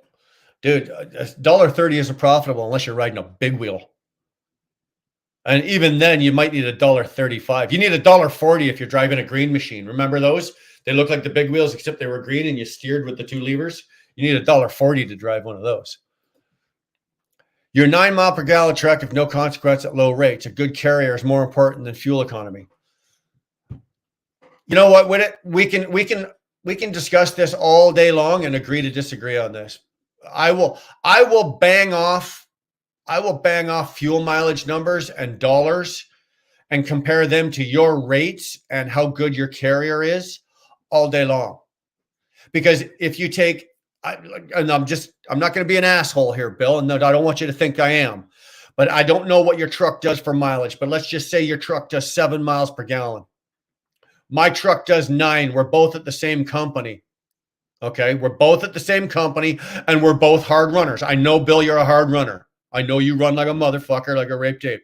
So do I. So let's say you take both of us at the same company, doing the same job, doing the same work, roughly for the same rates, the same money. I can't leave that much money on the table. If you're in a 7 mile per gallon truck and I'm in 8.5 to 8.8. The difference between 7 miles per gallon and 8 miles per gallon is fucking $1,800, Mike. $1,800 Canadian, so $1,300 American. $1,300. I'm not willing to leave that on the fucking table. I can't. It's not in me as a businessman to do that. So don't get me wrong. I'm not arguing with you, but if you don't agree with me, hey, I respect that. You don't have to agree with me. If that's not how your business runs and that's not how you operate and you're making good money and you're doing fine with it, keep doing what you're doing. I'm not trying to convince you. I'm not trying to take you on to the other side or to the, from here to the dark side or whatever. If it's working for you, it's working for you. All I'm doing is voicing what I know works for me and what the industry is doing as per equipment, fuel mileage, and the cost of fuel. Because all of that it's out there. I'm not making anything up. I'm not making up fuel prices. I'm not making up, these numbers for fuel mileages, what these trucks are getting. It's out there. You can fucking pick up your phone right now. You can go fucking look at that. You can go look that up. Right. So that's all. 2015 Freightliner Cummins ISX gets 7.25 at 70 miles an hour and 9.25 at 55. I'm doing 55 all night long. Donnie, I agree with you.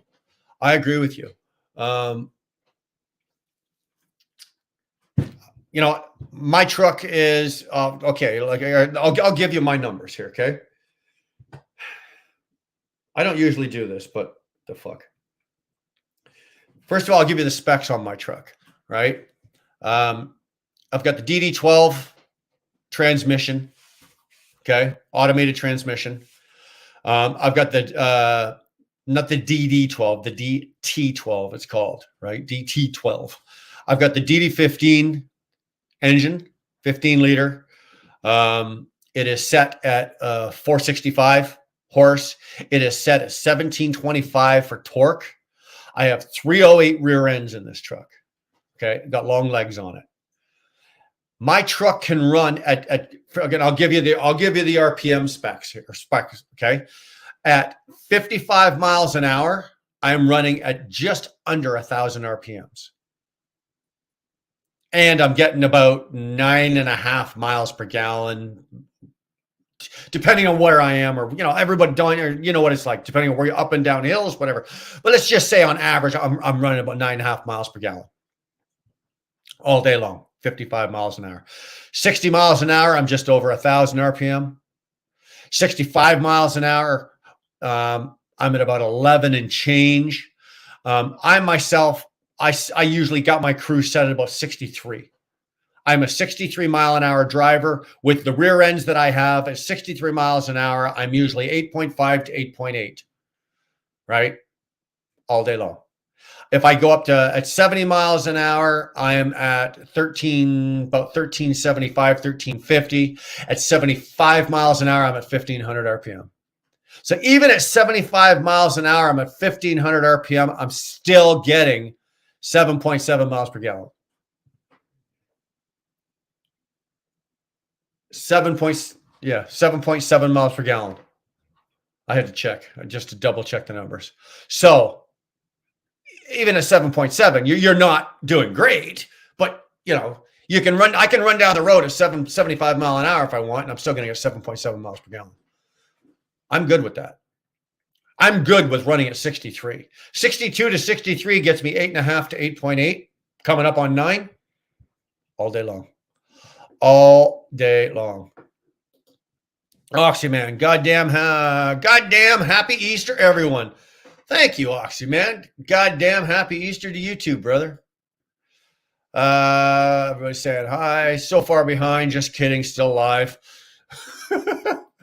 Dude, well, stop asking me goddamn questions and I won't give you answers, and then I won't get so far behind in the comments. For Christ's sake. No meat today, ass clowns.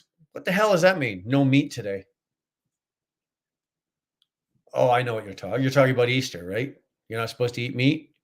He caught up, Bob. Yeah, I'm all caught up, Bob. No, I'm not. I don't know if I am or I'm not. We ate meat. I definitely ate meat. Drivers get tunnel vision. It's all important. How your carrier runs you, equipment. You know what, Snapper, you're absolutely right. I agree with that 100%. 100%. It's not all just about the equipment you're driving, right? It's not all just about your truck or your fuel mileage. There are a lot of factors, okay? You've got, your truck, your equipment, your abilities as a driver, your abilities as a finance guy, your abilities as a businessman. There's so much that plays into this. Then you got to look at your carrier, and their area of expertise, what regions they run, their freight. There's a lot. And don't get me wrong, when I sit there and go, oh yeah, the goddamn fuel mileage, and I do harp on that. I do, because at the end of the day, I think regardless of whatever situation you're in, if your truck is running at the best ability that it can, and you're getting the highest fuel mileage you absolutely can out of that truck, even if something else is lagging over here, if you're still making money on your fuel, you're still coming out ahead. And that's all I'm saying. I'm not saying it's the end all be all and that I'm absolutely right. That's not what I'm saying here. I don't want to sound like James Best. God damn, I don't want that. Fuck. We aren't religious and I don't believe in God. Well, God spelled backwards is dog. I had corned beef, got my holidays mixed up. Boomer, I had a ham and cheese sandwich. I've had, what else have I had? I'm eating meat today. I'm not too worried about it. Humberto, hey Brian, how are you? Man, I'm doing okay tonight. Doing all right. Just doing a little bitching, a little moaning, a little complaining, a little talking.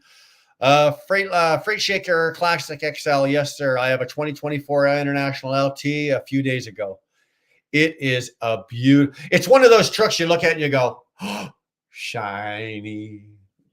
I don't know how many times I've seen Shannon in the last 3 days go, I've got lots of chrome, right? Just that, like, and it's got lots of chrome.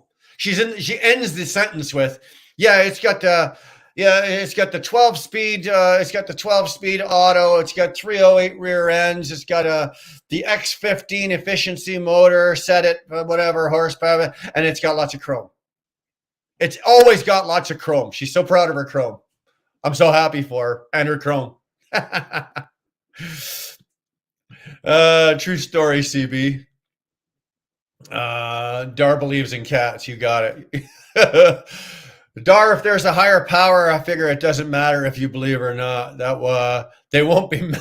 They won't be mad about it. You know what? That's one of the areas in life that I just don't wander into: religion and spirituality.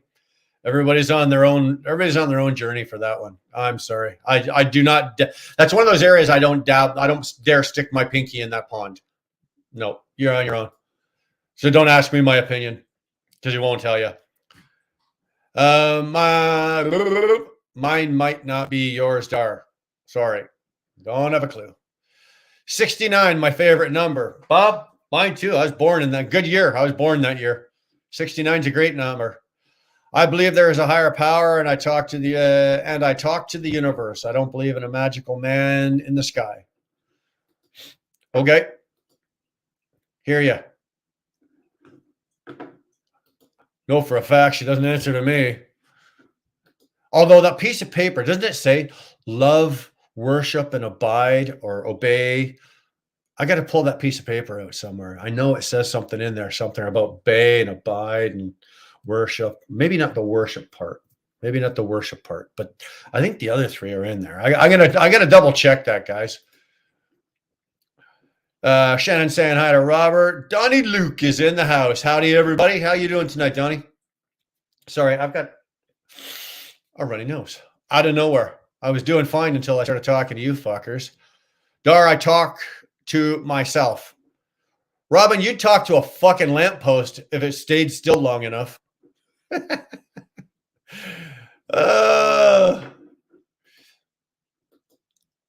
I figure a man running everything is the problem right there. I'll talk to Mother Nature. There you go, baby. Why don't you go get Mother Nature and bring her on over to our place? Hook up with you and Mother Nature? Come on. Come on with it. My old truck gets 9s in the summer and 7s in the winter, but I run for a decent rate, so I'd be profitable in any truck. My old truck gets 9s in the summer and 7s in the winter. I run for a decent rate, so I'd be profitable in any truck. Okay. I can't disagree with that. You would. Absolutely. Absolutely. Jackknife. Yo, wheel burner. Yo, Jackknife. How the hell are you, man? How you liking that truck? How are you liking that truck? How are you liking me being jealous about you driving that truck? Love your truck, brother. Hopefully it is treating you well. Hopefully you are treating it well. And hopefully this is working out for you. God damn, after what you, again, there's another guy that's had some rough bumps over the last year. After what you've been through, man, you need a break here. Dar, I also talk to, I'll make you uncomfortable. Dude answers prayer. So somebody please don't get this guy truck started tonight.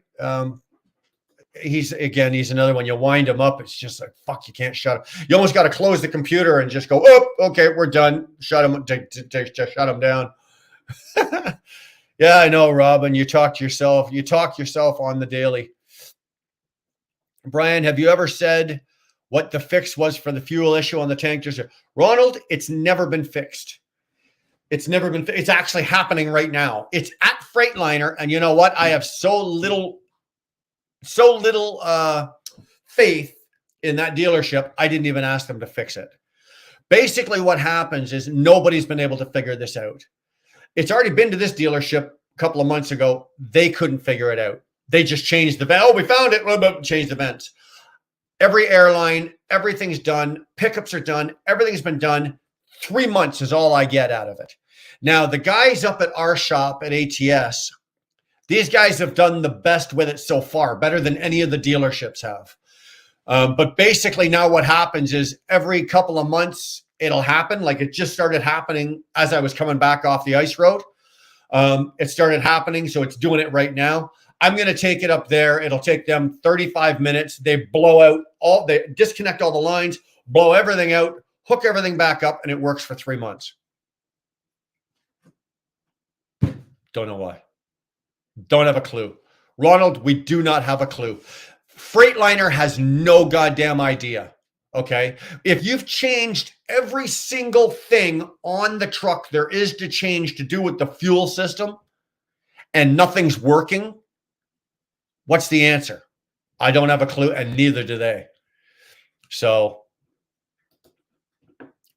Donnie, if there is a magical man in the sky supposedly looking out for our greater good, all this shit going in the world wouldn't. Yeah.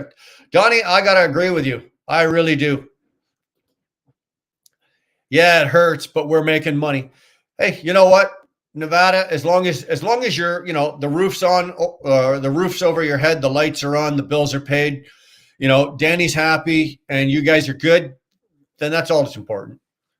Everybody, and myself included, everybody puts a big emphasis on money, right? I hate to tell you guys, but the winner at the end of the race is not the one with the most money. It's not. I've been trucking longer than fucking all of yous. Okay? It's not. It's not the guy with the most money that wins this race. I will trade in all of the money. Trade it all in for happiness, for love, for my family, for there's a lot of things. So if you're making money and the lights are on and you guys are happy, good, man. Good for you. That's all you need. It's not the biggest. It's not the guy the guy that gets out of this game with the biggest fucking bank account isn't always the winner. Although we all talk like it is. I include myself in that, Nevada. I do include myself. I'm not going to say, oh, I don't talk like that. Fuck that. We've all heard how I talk in chats about dollars and this and that, and even tonight and whatever. But how I truly feel about it, dude, if you're making it, everything's working, bills are paid, and you're putting a little scratch in the bank on the side and you got a retirement going, good for you. You're doing all right. Congratulations. Proud of you, boy. Are my rants that bad? Dude, I don't know. I haven't heard any of your rants. I haven't heard any of your rants lately. Come on with it. My carrier is the shipper, so good luck. Well, that's double dipping, prick. My carrier doesn't do any shipping or receiving. My old carrier did, so we caught a break there, right? They actually brokered and were direct shipping and were receiving and then cross-docking and then reshipping. So we really did a lot of double dipping. But if that's the deal you've got with it, good deal. Good deal. And Bill, don't walk away from this thing. I wasn't saying that you're doing anything wrong. I'm not. You're doing well. CB, I love the Western Star 4900s with the clamshell midroof, but won't ever get one because business is business. CB, I agree. I will stick on, I hate to say it. Okay, here. Let's just say, even if I won the lottery tomorrow, and I'm not going to say stupid, but let's just say I won a couple $1,000,000 and I can afford to go out tomorrow and pay cash for my truck. No truck payment, pay cash, right? Pay off everything that I own. I have no payments, no credit card payments, no nothing, no mortgage, no fucking whatever. And I was 100% debt free and I could buy the truck, any truck I wanted. I'd still buy the Aero truck. I'd buy the T680. I would. The truck the Chicken Hawk has, or the one that Jackknife has, that's the truck I'd have, right? I'd put that X15 Cummins in it. I'd have the efficiency series. I'd have that thing set up for fuel mileage. It's just the way I am. Even if I didn't have to, I'd still do it because it just makes business sense to me. So, I can't help myself. Tip on table. Okay. Hey, Greg, how the hell are you, brother? Happy Easter, wheel burners. Happy Easter, Greg. Hopefully you and the lovely lady are doing well. You guys got a shitload of fucking snow up there, didn't you? Dara and I were looking at it today. I think you guys got pounded by snow. Hopefully your snowblower still got gas in it. You might be needing that. I agree, Brian. I run super efficient, just like you. I'm just saying rate is where it's at. Okay. Let's just say this. I'll agree with you, but let's just throw this on the kicker of the agree. If the rate is where it's at, perfect. Why not say the rate is where it's at on a super high efficiency, fuel efficient truck? Why would you want to have the rate is where it's at and be running a 7 mile per gallon truck?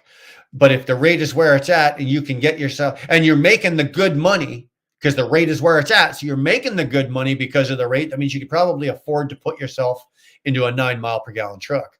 Why wouldn't you? Why wouldn't you? So I'm agreeing with you, but I'm just adding on to it. That's all. I agree with you, man. All good. I'll make you a comfortable StreamYard. Who knows of a good step deck company that runs out of Colorado? My brother, I'm sorry, Shaker. I can't help you with that one. That is out of my realm of knowledge.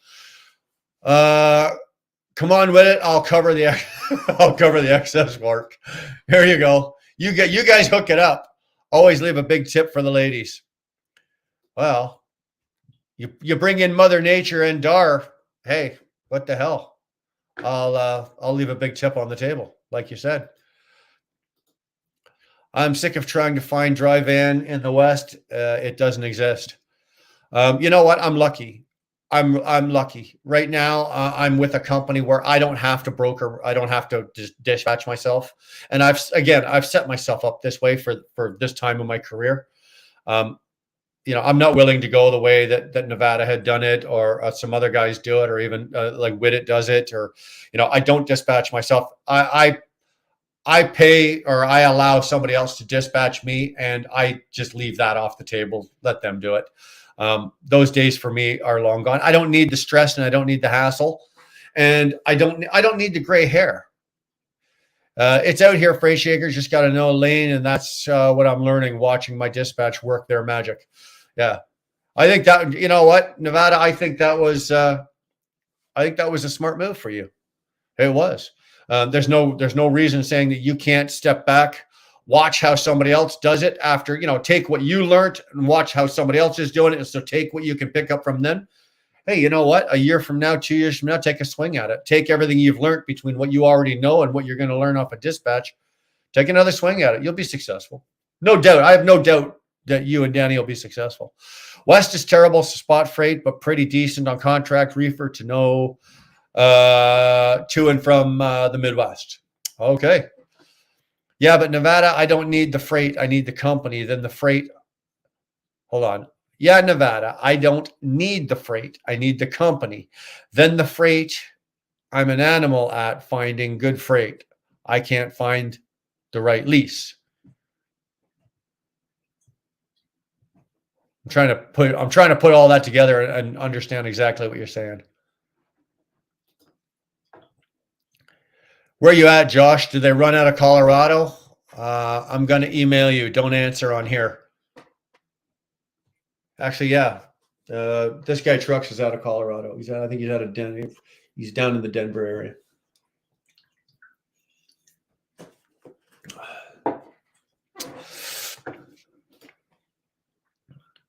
Wheel burner, can I sing the Three Companies theme instead of Laverne and Shirley? Nope. Absolutely not. Not for $100. They run spot market freight shaker. I'm surviving, but that's about it.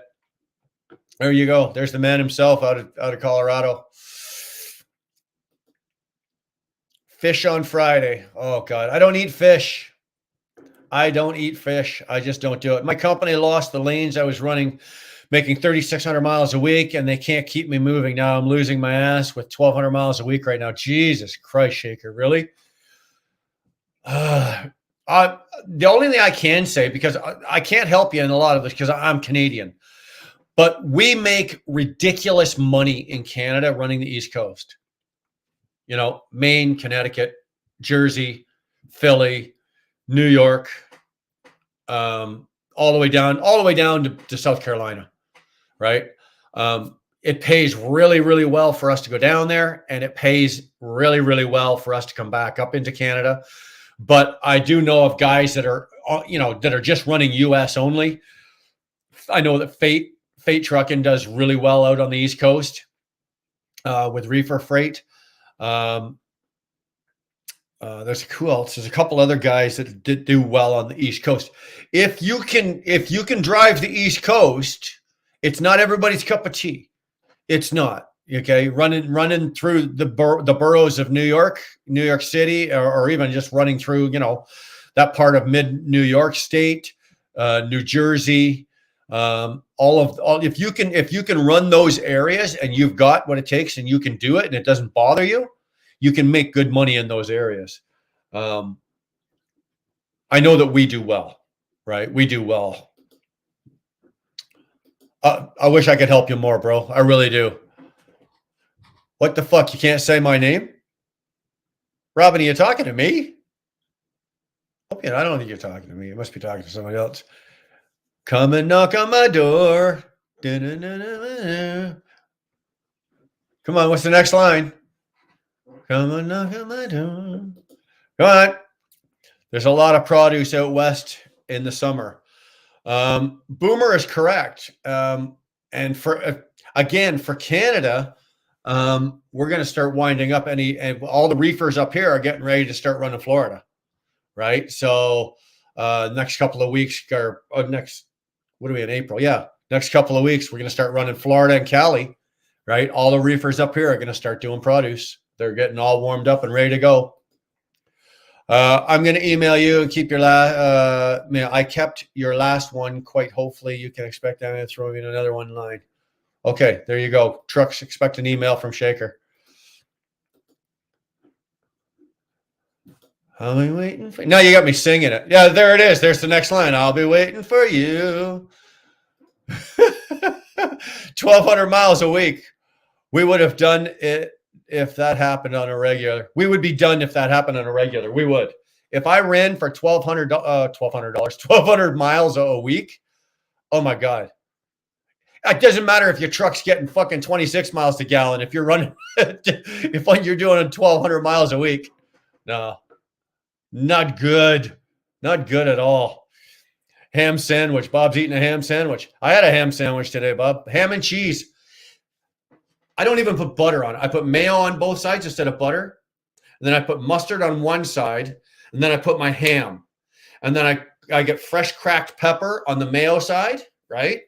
Fresh cracked pepper, a fresh cracked salt on the mayo side.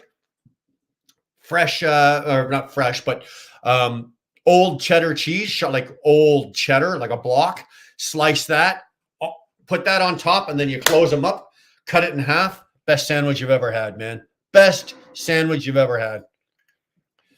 I am done, Dar. I've lost all my savings, but I'm having trouble finding something right now because of the state I'm on. Sucks for dry van. So I'm thinking about switching to step deck. Shaker, I need you to think about what you just said there.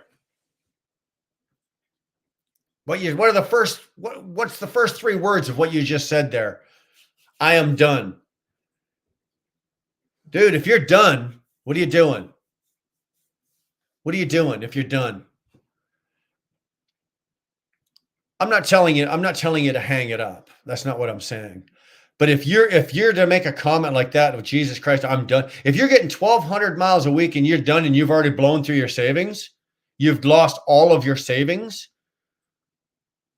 dude, the writing's on the wall. It is. Myself personally, I think I'd be looking at that writing. If you've blown through all of your savings, you're getting 1,200 miles a week. That's a hard rebound, bro. That's a hard rebound. I don't know. I don't know what I would do or what to say about that. Hello, first time in here, Brian Tampa. Well, Brian Tampa, you're welcome to be here anytime. First time, second time, all the time, anytime. Just make sure you're wearing pants, okay? Just make sure you're wearing pants, dude. And make sure you hit the subscribe button. And make sure you hit the like button. And make sure you turn on your goddamn notifications. And make sure you when Whittit is putting up song lyrics, make sure you answer his song lyrics. If anyone's Whittit says, if anyone's hunting for a new carrier, I strongly suggest searching for shipper carriers. My best advice: no middlemen. Seems to be Whittit. There's a lot more of that going on. We've got Canadian carriers up here that are now going direct, and they're just cutting out the middle guys. They're cutting out brokers. We've got carriers up here that are hiring teams of sales guys. They're buying these guys cars, and these guys are going out in cars and banging down doors and getting direct freight. No brokers. That's what they're doing in the Toronto, Ottawa, Montreal, this whole area, the whole region that we're in. A lot of these companies are doing this right now. So absolutely agree. I'm sorry, freight. So many are having a hard time. Yeah, it sucks. Hi, Brian. Hi, Dar. My favorite number is 1. Freight Shaker, what state? Boomer wants to know what state you're in. Okay, you guys are talking about this. Honor and obey. I knew it was in there, Whittit. I knew it was in there somewhere. I knew it was in there somewhere. Dar, thanks. Brian saying thanks. Rest Area Raccoon Shaker. Check DVL Express. They might have some dedicated flatbed. Colorado. See, I'm sucks. I'm really sorry. I can't help you. I can't help you being up here. I don't know much about Colorado. I do know this about Colorado. It's beautiful. I love Colorado. Love driving through it. Trucking with T-Bone. Maybe she could change her name to Shiny Thomas Trucking. Yeah, she might as well. Shiny Thomas Trucking in chrome. Yeah. Gorgeous truck. Love the look of the truck. I really do. Rest area, flatbed or step deck. I'm not real interested in flatbed, to be honest, unless the money and the lanes are amazing. I would agree with that. If you're going to go, if you're going to go into the decking area, I pulled flatbeds for, I don't know, 16, 17 years. And of course, if you're going to give me the choice, when I was on my own, I had a 53-foot Rettenauer step deck with a 10-1 movable spread, tandem 10-1 movable spread with 4 risers on it. It was a moneymaker all day long. You give me a step deck, I will make more money on my step deck than you will on your flatbed all day long. Guarantee you. It's a multi-stop LTL long haul, but they're a solid company with contracts, with contacts to keep the deck full coast to coast. There you go, man. Thanks, CB. Thanks for stepping up there, brother. What's that? The hell did you just say? Alhambra? That's what I had for lunch today. Okay, CB, I'll check them out. There you go, boys. You guys are doing awesome. I like what's going on here. I like you guys helping out. Somebody's in need. Somebody needs a hand. Somebody needs some advice. And it's free. Throw it out there. I appreciate you guys doing that. CB, thanks for your help. Everybody that's helping out Shaker, if this works for you and you can get just one hook on one company, it's a win-win. So hopefully it works out for you. Hopefully this is good. Because I hate to see this happen. I really do. I truly believe that the way of the owner operator, the small time single truck owner operator, it is slowly diminishing. It's slowly going by the wayside. We need more. We truly do. I found you in bumfuck nowhere. Yeah, you did. How you did, I don't have a clue. I must not have been wearing deodorant that day. There's the Father, the Creator, the God. No God, no right or wrong, no law, just opinions, the truth. You are going to die in your sin. Jesus, jumping, Joseph and Mary. That's a fucking mouthful. Robert, my God. Don't take it up don't take it up the ice road. I wouldn't take any truck. If I was to go back into the ice road again, I'd be grabbing myself like an old 91, 92, Western Star, or an old R model Mac, something with a. I'd be taking a fully, no non-emission, fully conventional truck, N14 60 series, 3406 engines, all that kind of shit where you can just go up there, turn the thing on, you never have to turn it off again, and just run. So many are obviously drinking with these comments. Yeah, no shit, eh?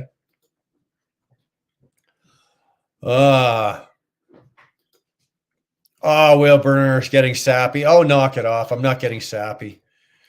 You know why I'm sappy? Because Trucks is in here. I'll trade my money to be able to grow a beard like that. Dude, I'll trade this beard to be as cool as you. How's that, Trucks? I'll trade you the beard to be as cool as you. Man created this shit because he has a free will. Be changed. God, Robert, come on. This ain't the night. This ain't the night. Shh, yeah, there you go. People are shushing you. Oh, people are shushing Josh. Oh, that's Dar shushing Josh. Oh, come on. The beard needs to go. No, that beard ain't going nowhere. Bite it, Josh. The beard is going soon. She's so fucking sure of herself. Exactly. Where's it going? It ain't going nowhere. Barry, how the hell are you, man? How the hell is you doing there, boy? I was going to say I haven't seen you. I haven't seen you in my life, but I've seen you everywhere else. There's another guy gets around. He's all over the goddamn place. Barry is in the garbage. You guys be nice, okay? The beard ain't going anywhere. The beard is staying right here where it's supposed to be. Yeah, we got a 401k, good write-offs for a W-2 setup. There you go. That's all you need, brother. Again, I'm not cramming or jamming my way of thinking down anybody's throats. This is just what I do, and it's how I've made my living, and it's how I pay for my shit and my lifestyle and my wife and my retirement, and and this is how I do it. And this is the way I think about it. If you've got a better way of doing it, and I recognize it's a better way of doing it, I'll change my way of doing it in a fucking minute. I will. But until I find a better way of doing it, I stick with what I've got. Like I said, 20 plus years as an owner operator, all the guys that came in at the same time that I came in, there's not even a handful of them left. Out of all the guys that started as owner operators the same time as me, I think because I was going to say Paul, but Paul's retired. He retired, so he's out. But everybody else is fallen by the wayside. So obviously there's something that we're doing that's working because I'm still here after 21 years as an owner operator. I don't know. I'm not saying I've got the magic formula. I don't, but obviously there's something that we're doing that works. So, but if you've got something that works that's better than what I'm doing, I'll do what you're doing. I'm all about it. Nothing is better than a happy heart. You got it.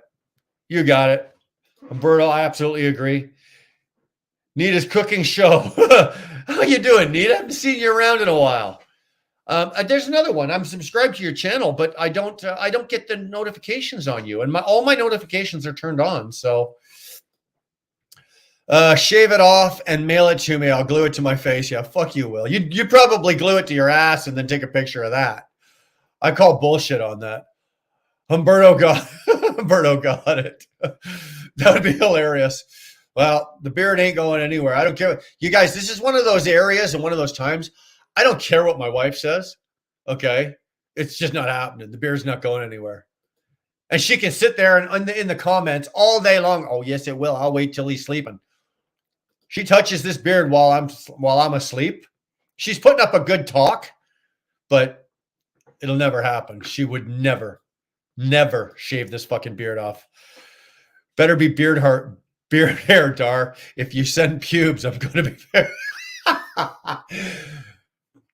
Trucks, nobody in this house has pubes. Well, I can't speak for the kids, but I'm talking about, the adults here. Like, Don't worry about it. You won't be getting pubes. Hold on a minute. Here you go, Trucks, just for you. Oh my God, you shouldn't have put that in my head, Josh. Come on with it. I hear you, brother. Some good business ideas and thoughts is constructive, and I like it. Hey, you know what? With it, I got no problem listening to anybody else's business advice or anybody else's business. No, don't get me wrong. If I'm sitting there we're talking about it, and you're just spouting off bullshit, and I know it's bullshit, I'm not going to listen to it. I'm not going to let you finish your line of bullshit. Just as if I'm saying something and you think it's bullshit or whatever, or if I'm saying something that's stupid, that makes no fucking sense, and blah blah blah blah blah, you wouldn't listen to my bullshit either. But if you're making perfect sense and whatever it is, I'll listen to it. And if it can be applied to what I'm doing, I'll apply it to what I'm doing. I'm not saying that I've got the right formula and I've got it all figured out. There's guys out there that are doing it better than me. I guarantee goddamn to you. Sorry if you're looking for bad ideas. I have so many. Trucks, I don't have to come to you for bad ideas. Man, I've got enough of my own. They're rattled. See this portion of my brain right back here? That's bad ideas, and they're not going anywhere. They're still in there. I'm telling you. Win the lotto and Dar gets more kittens. Yeah, I tell you what, Barry, if I win the lotto and Dar gets more kittens, I get another house because I won't be living in here.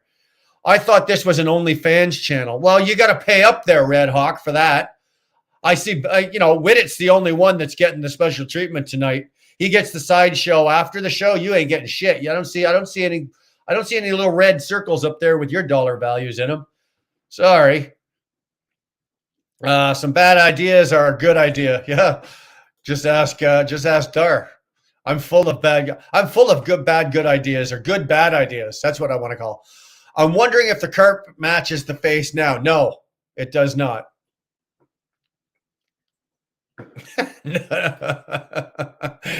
No, it does not. Brian, take it off for Red Hawk. You know what? If I don't want to take it off for Red Hawk, because unfortunately he'd be very jealous. He'd be very upset when he saw what a 53-year-old guy looks like compared to him, and that he can't compete with that. It wouldn't be good. Red Hawk would be upset. Then we'd have to listen to the complaining, the moaning, the groaning, and all the griping of, why can't I look like that wheel burner guy? It just, you know what? It just wouldn't work out. It really wouldn't. So I'm going to keep my clothes on just for that. I really am. Which, by the way, the penalty for filing late with an S-Corp are way larger than LLC. I got hit for $1,200. No one told me about this shit. Ouch. Ouch. I know that our penalties up here are stiff as well, but I don't think they're that stiff. Dude, that hurts. The story of how Dar convinced me to glue Brian's pubes to my face. This place is weird. Hey, dude. It got weirder when you walked in, but okay, bro. If you know what, I'll let them grow. I'll shave them off. Dar, I'll ship them off to you. You want to glue them to your face, around the lobes of your ears, whatever the fuck you want to do with them. Knock yourself out, bro. Anything you want. Should file the extension. That's what we're allowed to do here. We're allowed to file for an extension, but I still think up here, we still pay a penalty, even with the extension. Fuck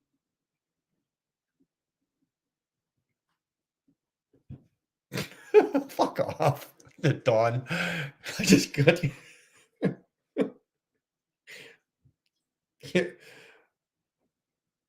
Okay. We can no longer be friends. Don, can no longer be friends.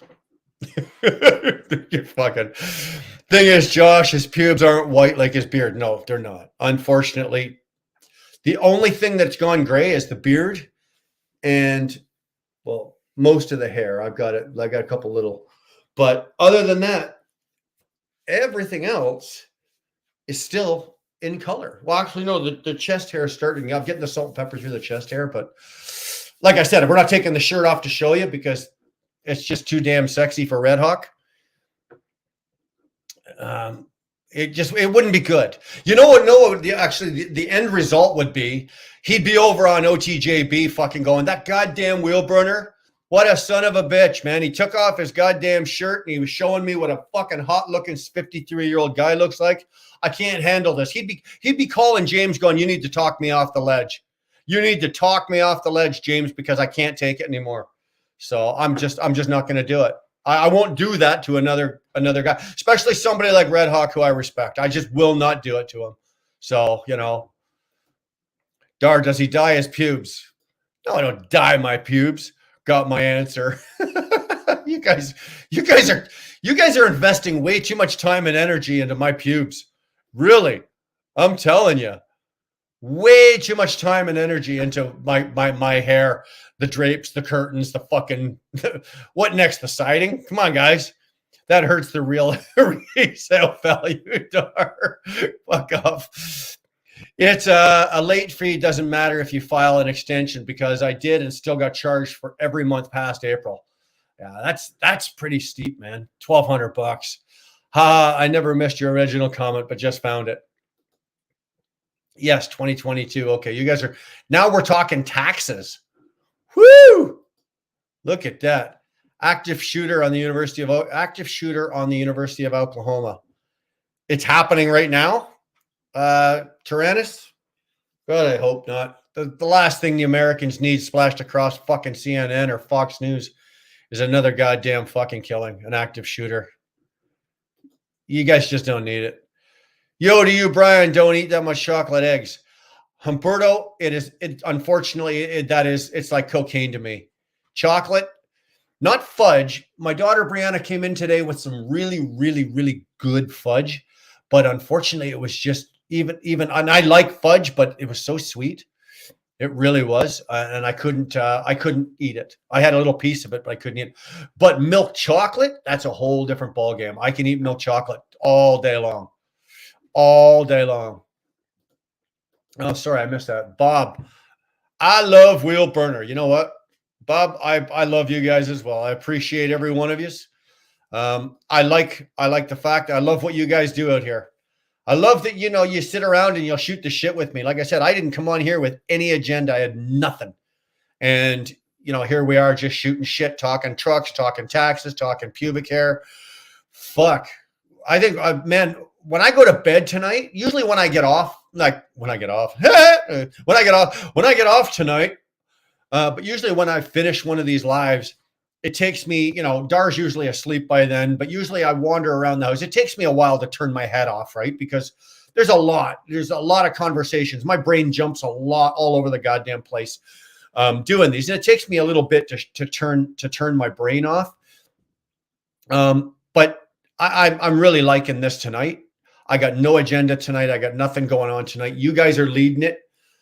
This is a good night. And I just appreciate a lot of the things that you guys say.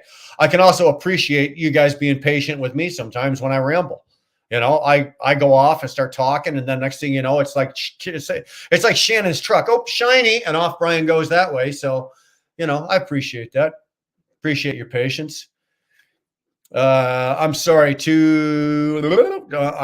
I'm sorry. 292. What did I miss? Did I miss something? Let me back that up. Active shooter. Still shooting. Oh, shit. Okay, I don't want to hear that. Fuck that. That kind of shit breaks my heart, man. It really does. You see, we just don't have that in Canada. We don't have the population you guys have. We have a bigger country square mile wise than you guys do. We have more land, but we've only got 37 million people in our entire country.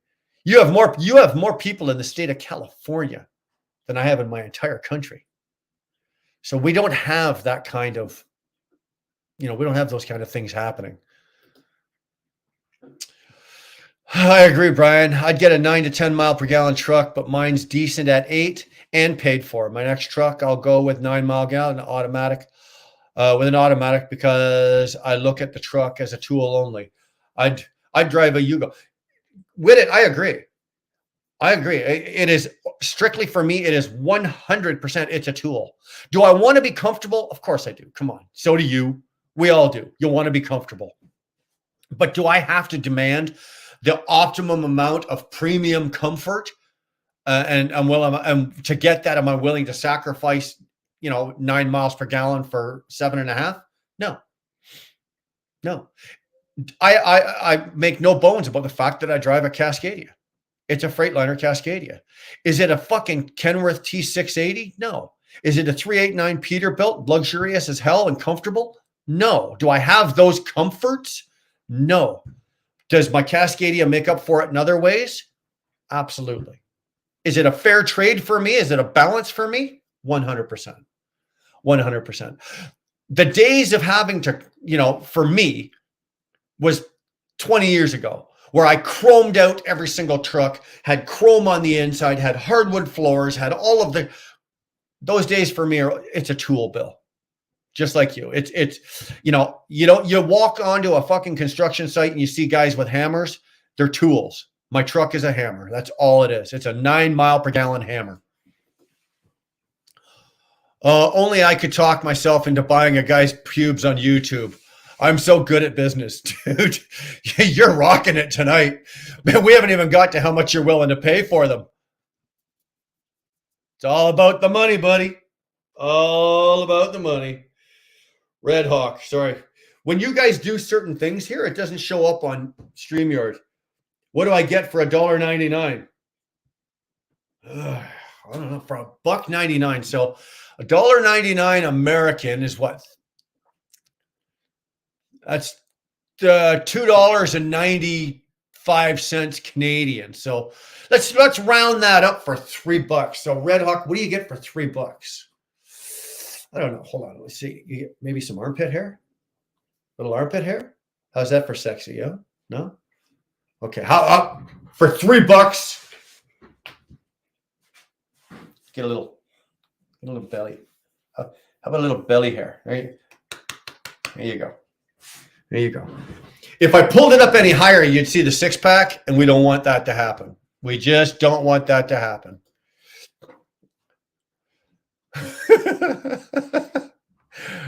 Oh, if I was solo truck, I'd dispatch myself. Team truck is like accelerated. I bet you it is. You know what? I've never run a team. Nevada, that's one of those areas where you would be miles and heads and tails ahead of me because I don't know. I've never run team. I've never had the desire to. I've never wanted to. Now, for example, if my wife, like in your case with your wife, if my wife, if Dar was a trucking girl and she had a license and I would probably do it. But would I go out and actively find another guy that I want to drive with and team with? Hell no. Hell no. Fuck no. I can barely stand being in the truck with myself. Never mind fucking another guy. Are you crazy? Give your head a shake. I will never lease to Y1 buy. I will never lease to one, buy and work for someone. Please in the same company. Don't believe on that. Humberto, I'm going to pass that one on to the committee in the back, and they're going to try to decipher what you were saying there. I'll come back to you in a minute. I do easy 14,000 a month, 14,000 Ks. 14. You make $14,000. Well, I don't know what you're saying. You do easy 14,000 miles a month, 14,000 kilometers a month, or you make $14,000 a month.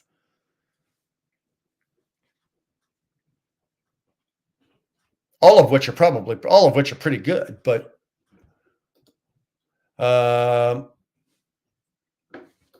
Red Hawk. Fish tacos with red onion, lime, and diced jalapeno. Oh my God. What the fuck's the matter with you? God damn. Fuck you. You know what? I'm sending you back your $1.99 just for saying that. That's fucking horrible. Canada, US, Canada. Well, that's what I run. That's what you run, because I know where you work. So Humberto. Sorry, I'm having trouble with my mouse again. Montreal to Roanoke, Virginia. Charlotte to Durham, North Carolina. Charlotte or Durham, North Carolina. Yeah, I know what you're doing.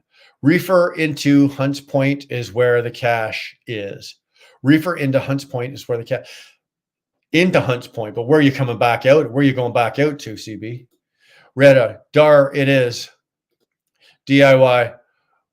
We'll be waiting. We'll be waiting for you. No, yeah, you're only about what DIY. You're about 16 comments behind on that. I think Bill beat you to that one ages ago. How about Manitoba moneymaker, you Ontario pussies? Dude, there's no money in Manitoba. No money in Manitoba. I've driven through Manitoba probably 7,000 times in my life. I've never seen a rich man in Manitoba. There might be a few. Don't get me wrong. The owner of TransX, Louis Delaney, he was in Manitoba. He was a rich man, you know. But per capita of provinces in Canada, there's not a lot of money in Manitoba. There's not a lot of rich people in Manitoba. But there's a lot of people in Manitoba that bitch and complain and moan and cry about not having any money. Let me tell you that. I said 15 minutes ago. Yeah, exactly. There you go. DIY, he did. The Regal Beagle. Yeah. We're going down. Okay. Who owned who was it owned the Regal Beagle? Who owned the Regal Beagle? And okay, there was on that show, there was two different superintendents. Who were they? And not only that, I want their names in the show, but I want their real names as well. Go to work on that one, Bill and DIY. Pioneer Spirit. Hey, Trev, how the hell are you, brother? Pioneer Spirit. Love that name. I don't know what it is. You say the name Pioneer Spirit, and it's like a moment of calmness just comes over my body. It's like,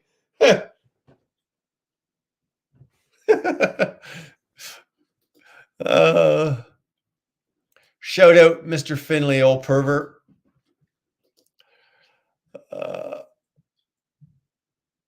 Mr. Finley.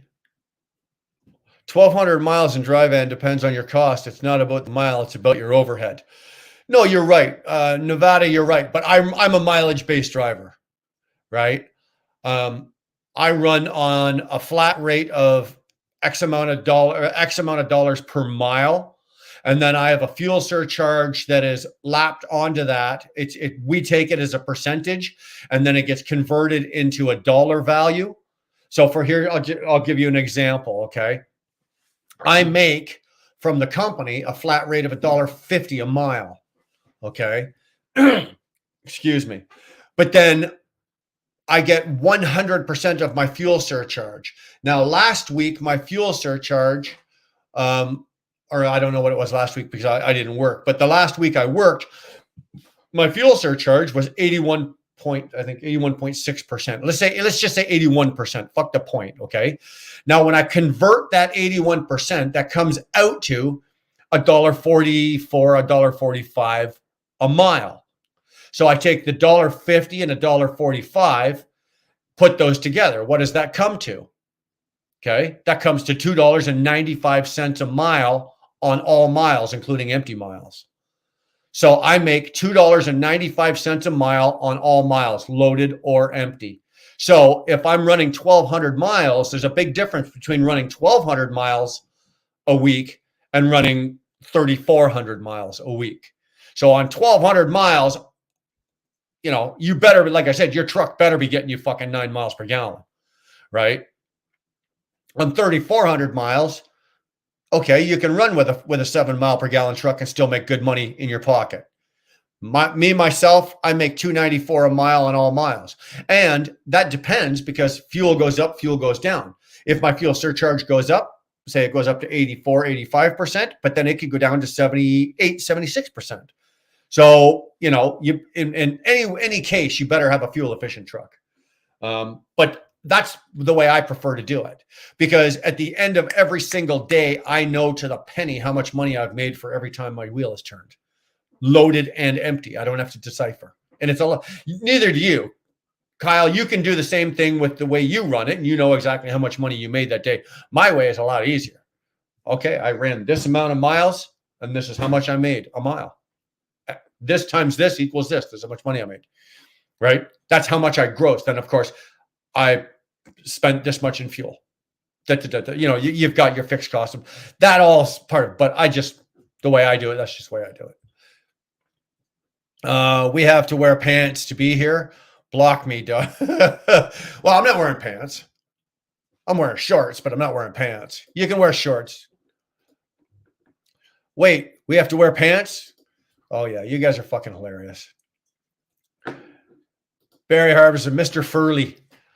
Well, there was one of them, right? Mr. Furley. Who was the other superintendent? Oh, I just took off my pants. Put up the link. You guys want to keep going? You guys want to keep going? I don't know if you want to keep going. How many we got in here? We got 55 still in here. Holy fuck, Brian.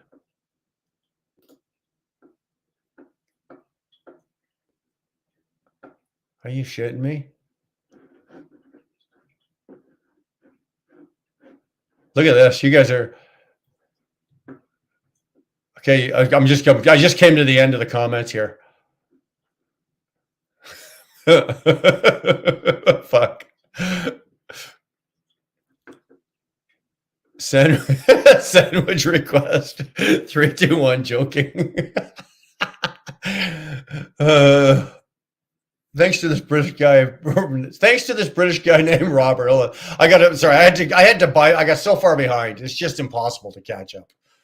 Thanks to this British guy named Robert, Americans can't get tea for $3. Raised our prices. Shameful. But you got to hand it to him, Barry. He was on a fucking roll, wasn't he? Absolutely on a roll. He was literally tearing it up. All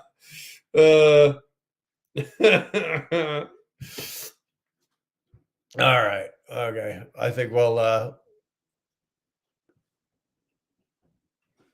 hold on here. Fucking you guys are murdering it here.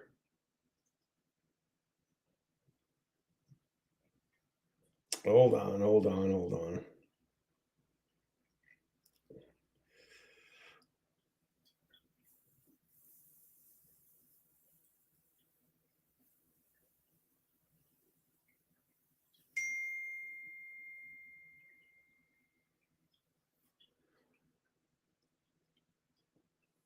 Okay, just a minute, Dar. Hold on.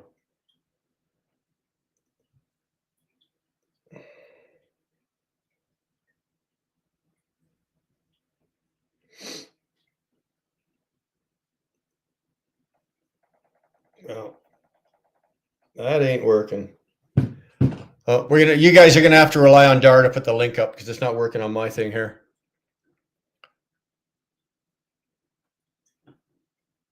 Okay, Dar just said that in Nevada. I got to go back and read all the Nevada stuff because apparently you said something rather amusing.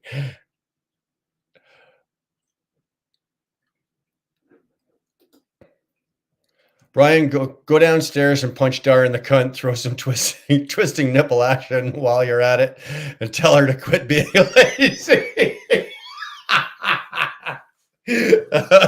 Dude, the last time I kicked a woman in the cunt, it was a female officer. And I ended up in jail, and I ended up in the hospital for about a week afterwards because I had the living shit. I ain't even touching that. Brian, go downstairs and punch the door. Well, that's not going to happen. Nice try, though. Nice try.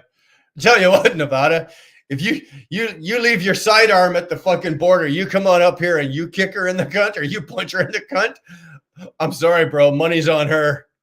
Sandwich request 321 joking. Okay, now I get it. Makes sense. You guys are killing it. You guys are doing all right. So once they're weaned off, you're good and take the kittens, right, Wilburn? You know what? I would take a kitten in the truck with me. I would. Oh my God, is it really 10 after 3? It better not be fucking 10 after 3. Holy Christ. Better not be. Not this week. Anyone else get stuck in the blizzard in Casper, Wyoming the other night? Most snow ever in one day for the city of Casper in record history, or OT. It was crazy.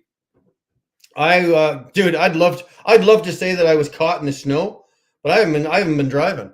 And right now it's like 14 degrees or 15 degrees here. It's warm as hell.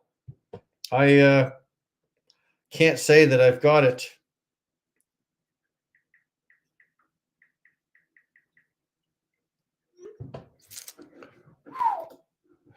Greg, are Canadian lot lizards better than US ones? Dude, I couldn't tell you.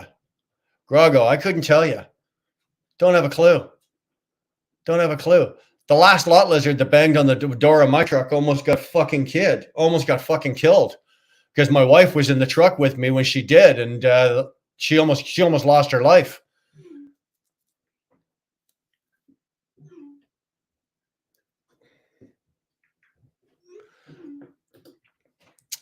Come on with it, probably. I know that the Canadian lot lizards will endure more cold than the Americans, because we go up north and they've still got them up there. Brian, you have done everything to be top YouTuber, ET Transport where they are today because it is of you. You set them very well on YouTube. Not sure why you still don't have over 100,000 subscribers at least. You know what, my friend? It's because I haven't put the effort in.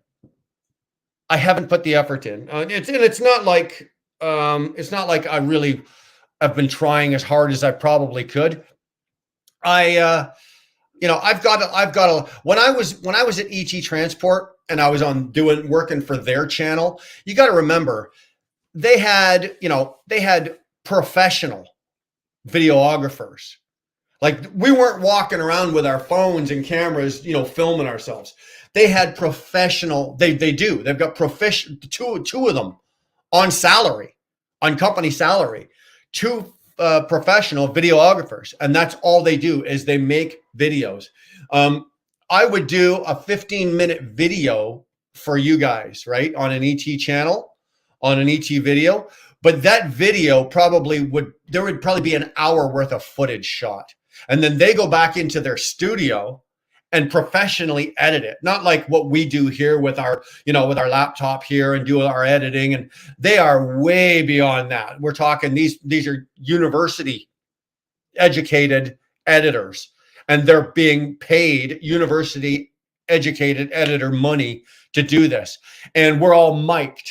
I was always mic'd. You guys couldn't always see it, but I had wireless mics with the cameras and the lights and green screens and all sorts. Like, it was off the fucking hook, the money that was spent to launch that channel, and even today to get the chance to keep that channel running.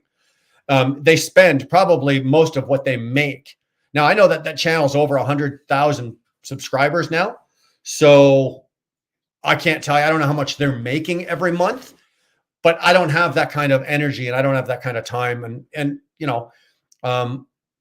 really, do I want 100,000?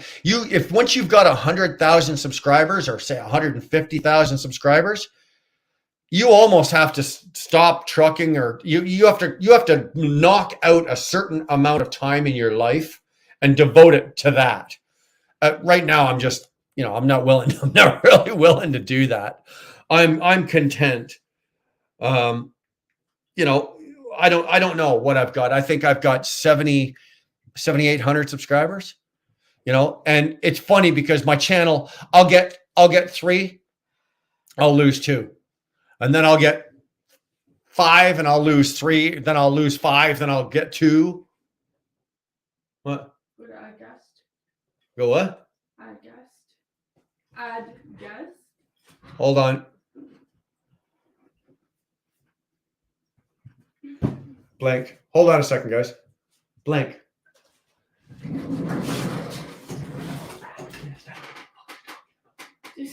Jesus Christ, just do it. No, I'm not doing it. I'll do it. Fuck. You need to learn. It's so hard. It's so hard to talk to your wife and then argue when there's a microphone right here. It's not like I'm winning the argument anyway.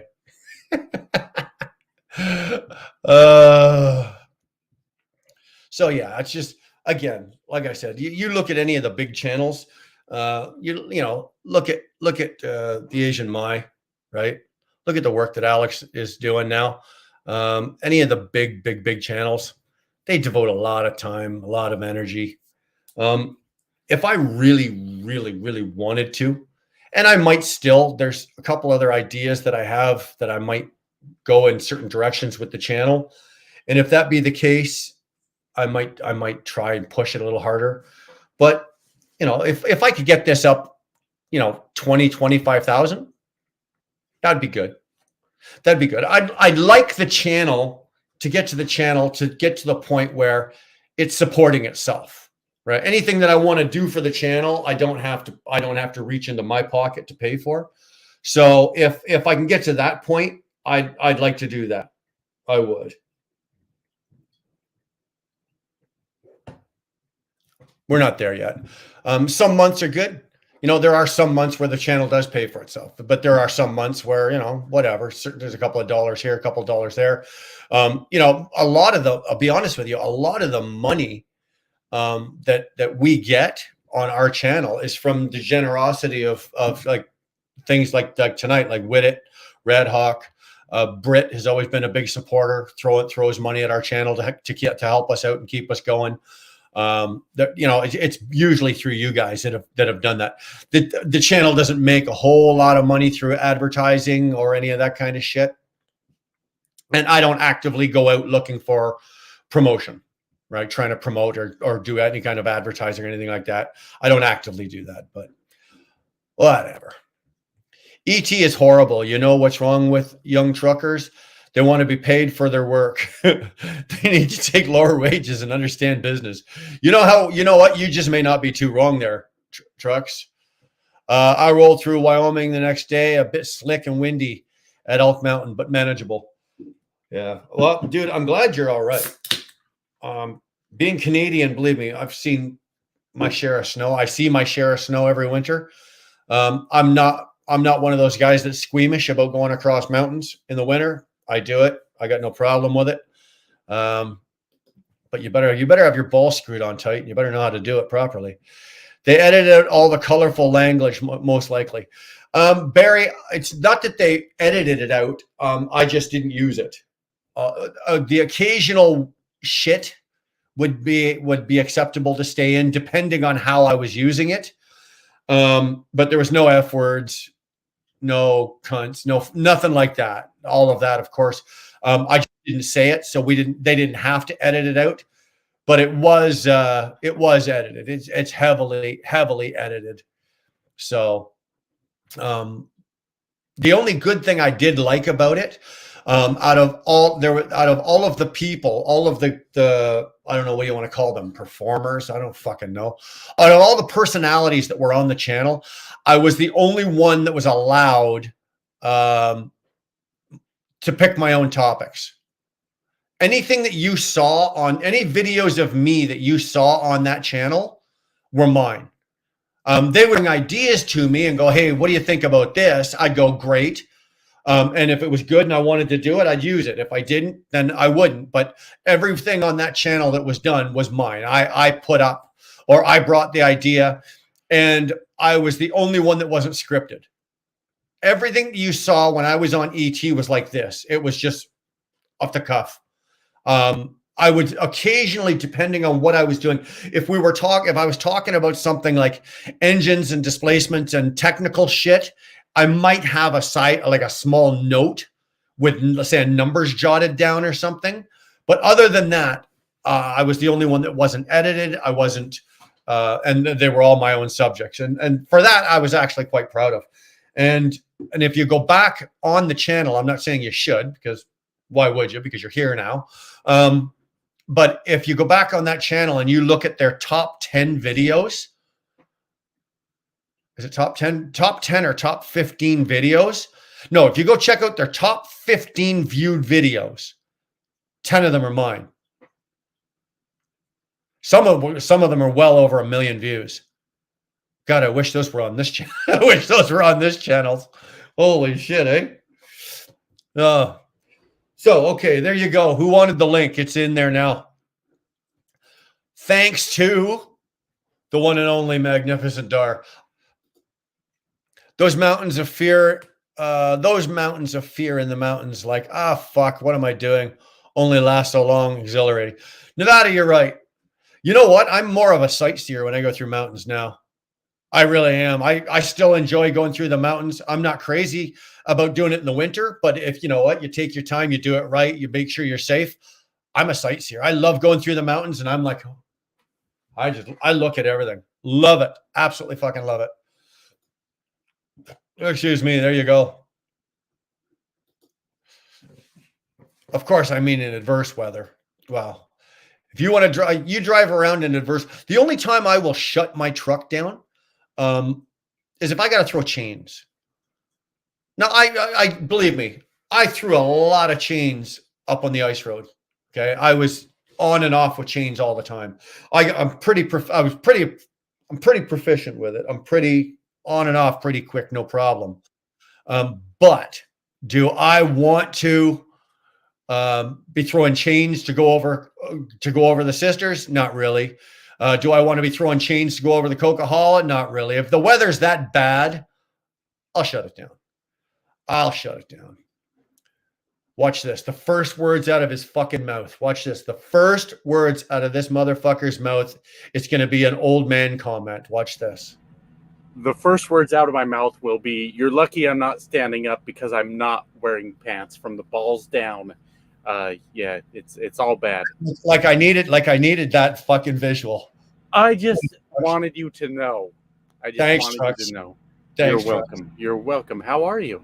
I'm doing well, my friend. How the hell are you? Long time no talk. I think that you're taking the old man thing too hard. I respect it. I'm slowly going gray, and I can't wait to go gray because daddies are in these days. Dad bods. Yeah. The dad bod is actually in right now, eh? Yeah. So I'm looking forward to it. I'm slowly going gray right here, Wilburner, and right here. And I wish I would go all the way gray so that girls would think I'm hot. Yeah, look at this. Girls they're just lined up at my truck when they see this. Oh yeah. Yeah. You know what? Yeah. You know where I went gray first? I noticed my very first gray hair it started coming in like on the side here. That was I didn't go gray in the beard. I didn't go gray anywhere else. It was right there. The first few came in there, and then it kind of feathered off. And then I think in the span of about 2 years, my beard went from because I was red. My beard was red. I went from ginger. I went from ginger to this in 2 years, dude. I liked you before you said that. Crazy as hell. Crazy as hell. No, that's cool. There's still a little bit of remnants of it up in there. And I don't know. I think maybe a little bit down in here. But other than that, no, man, it is old man white. It's not even gray. That's just pure white. That's Santa Claus white. Yeah, I think you misunderstood me. I think it looks fantastic. Well, I appreciate you clearing that up because I was going to go to bed tonight and I could put my head down on my pillow and have a little cry thinking fucking Josh is making fucking fun. You weren't going to be able to sleep, I know. And we had to take care of that. So. Dude, I'm getting sensitive in my old age. I really am. No, I get it. Fucking young. I'm starting to worry and I'm starting to actively think, and I worry about what the young millennials think of me. I do. That's kind of an interesting thing. Let me ask you, what does the term millennial mean to you? What does it mean? It means nothing to me. Well, if you want to know the honest truth, you're like the honest truth, it means nothing to me. It's basically a generation gap, right? So you're just saying hollow words. What's happening here? Well, it means what generation that your age bracket has been blocked into, and they've decided to call it millennials. What does it mean to me? It means fuck all to me. Now, okay. Millennials themselves as people, they're typically self-entitled, self-indulgent. The world owes me something. Fuck you. I don't want to work for a living. I want to work fucking 30 hours a week and get paid for 70, and I want to make more than everybody else. That's right. What when millennials, right? No, But- no, that's fair. The reason I asked is because most people think millennial means like 17-year-old. We're literally 40. Millennials are literally 40 years old now. I think And I don't work. I just hang out in this truck. I don't drive it. Well, I know every time I see you on YouTube, you know, you're fucking sitting in the back of your truck with your headphones Yeah. on. It's like I haven't seen you turn a mile yet. No, I set the cruise and I come back here and hang out with you guys. You know, Yeah. it's worked out so far. You know, It has, eh? So I got to ask you, I haven't spoke to you. Like, I know we text back and forth once in a while and whatnot, but I haven't spoke to you face to face in a while. So like, yeah. or at least since you've been back rolling and you know, you've got yourself a new setup and a new gig and you're rolling and how's it going with you? You doing all right? You know, the market's tough. I'm not asking for your finances, Josh. I'm just asking, like, how's it going? Like, you doing all right? mentally, Like, or am I emotionally stable? Because I've never been that. no, I'm not. I'm not talking about your emotions. I'm just like, you know, hey, you're on the road. You were out for a while. You were doing your thing. I know you're still in school, and you're back in a truck. And how's it going? Well, the school thing I put on hold because I am doing the truck thing and I'm trying to build a new channel. So school's on hold right now. But I did have a 4.0 while I was doing it, if that matters. I'm not sure. No, that's impressive. Maybe I'll revisit it later. I don't know. What I really want to do, Will Burner, is get back to owning a truck. Truck prices are dropping, but I'm not there yet. Yet. So Yeah. it's a process. I talked to you know Stuart, right? Yeah, off yet. Yeah, I talked to him a little earlier and kind of ran my ideas by him, and he said, "Wait." He told me wait because truck prices are going to keep dropping. What do you think? I agree. Okay. I'm following it myself very closely because my truck is going to be going up on the market shortly, right? So I'm on the opposite end of you. You're a purchaser. I'm a seller, right? So I'm going to be selling. I want to be selling soon because in the last 10 to 12 weeks, my truck has dropped in value about $10,000. Yeah. And that's like 2.5 to 3 months, right? Mhm. So do I want to hang out with it while it drops another 10 grand? No. So, but on you, from your perspective, it's good. If I was you, we're in April right now. Hold off, Josh, until mid-July, beginning of July, August. I'm telling you right now, the prices are you're probably going to look at least another 25% drop. Really? At least. Wow. I promise you, 25% drop. A truck right now that's selling for, say, and my truck right now on the market is with the mileage I've got, and I've got full warranty on it and everything still like that. My truck right now, if I was going to put it out right now, I'd sell it I'd be listing it at about 140. Okay. Wow. What year is that truck? It's a 2020. Okay. 140. Now that truck, come June, July, August, I promise you that truck right there is going to be a fucking 125, 120. I guarantee you. Right? Yeah, because the 140 to me sounds high. You know more than I do. I'm not saying it wrong. Josh, 140 is Canadian. Okay, Canadian. gotcha. Okay, There's so the disconnect. It's 110 American. Okay. Yeah, So I think we're on the same page. I should have done that. So 110 Canadian American. So by the time July, August comes, I'm now looking at an $85,000 truck. So what are you going to do? You're going to sell and hang it up, or are you? I don't know yet. I'm gonna be 100% honest. I've got a couple of things in the works. I can do a couple of things. One thing, I can sell this, reinvest, and if I do, I'm going to buy a brand new truck. But then I am going to be invested or for at least another 3 years, 4 years, right? Right. So then I'm in it for another. Then I'm stuck in this business for another 4 years. I'm committed. That's a choice. That's an option. That's not a bad option. Don't get me wrong. I'm not saying, oh damn, this is what I have to do. It's an option for me, and it's an affordable option. You know, I with what I owe on this truck, I can sell it. I can take the difference and put a really hefty down payment down on the new one and put myself basically in the same position I'm at now.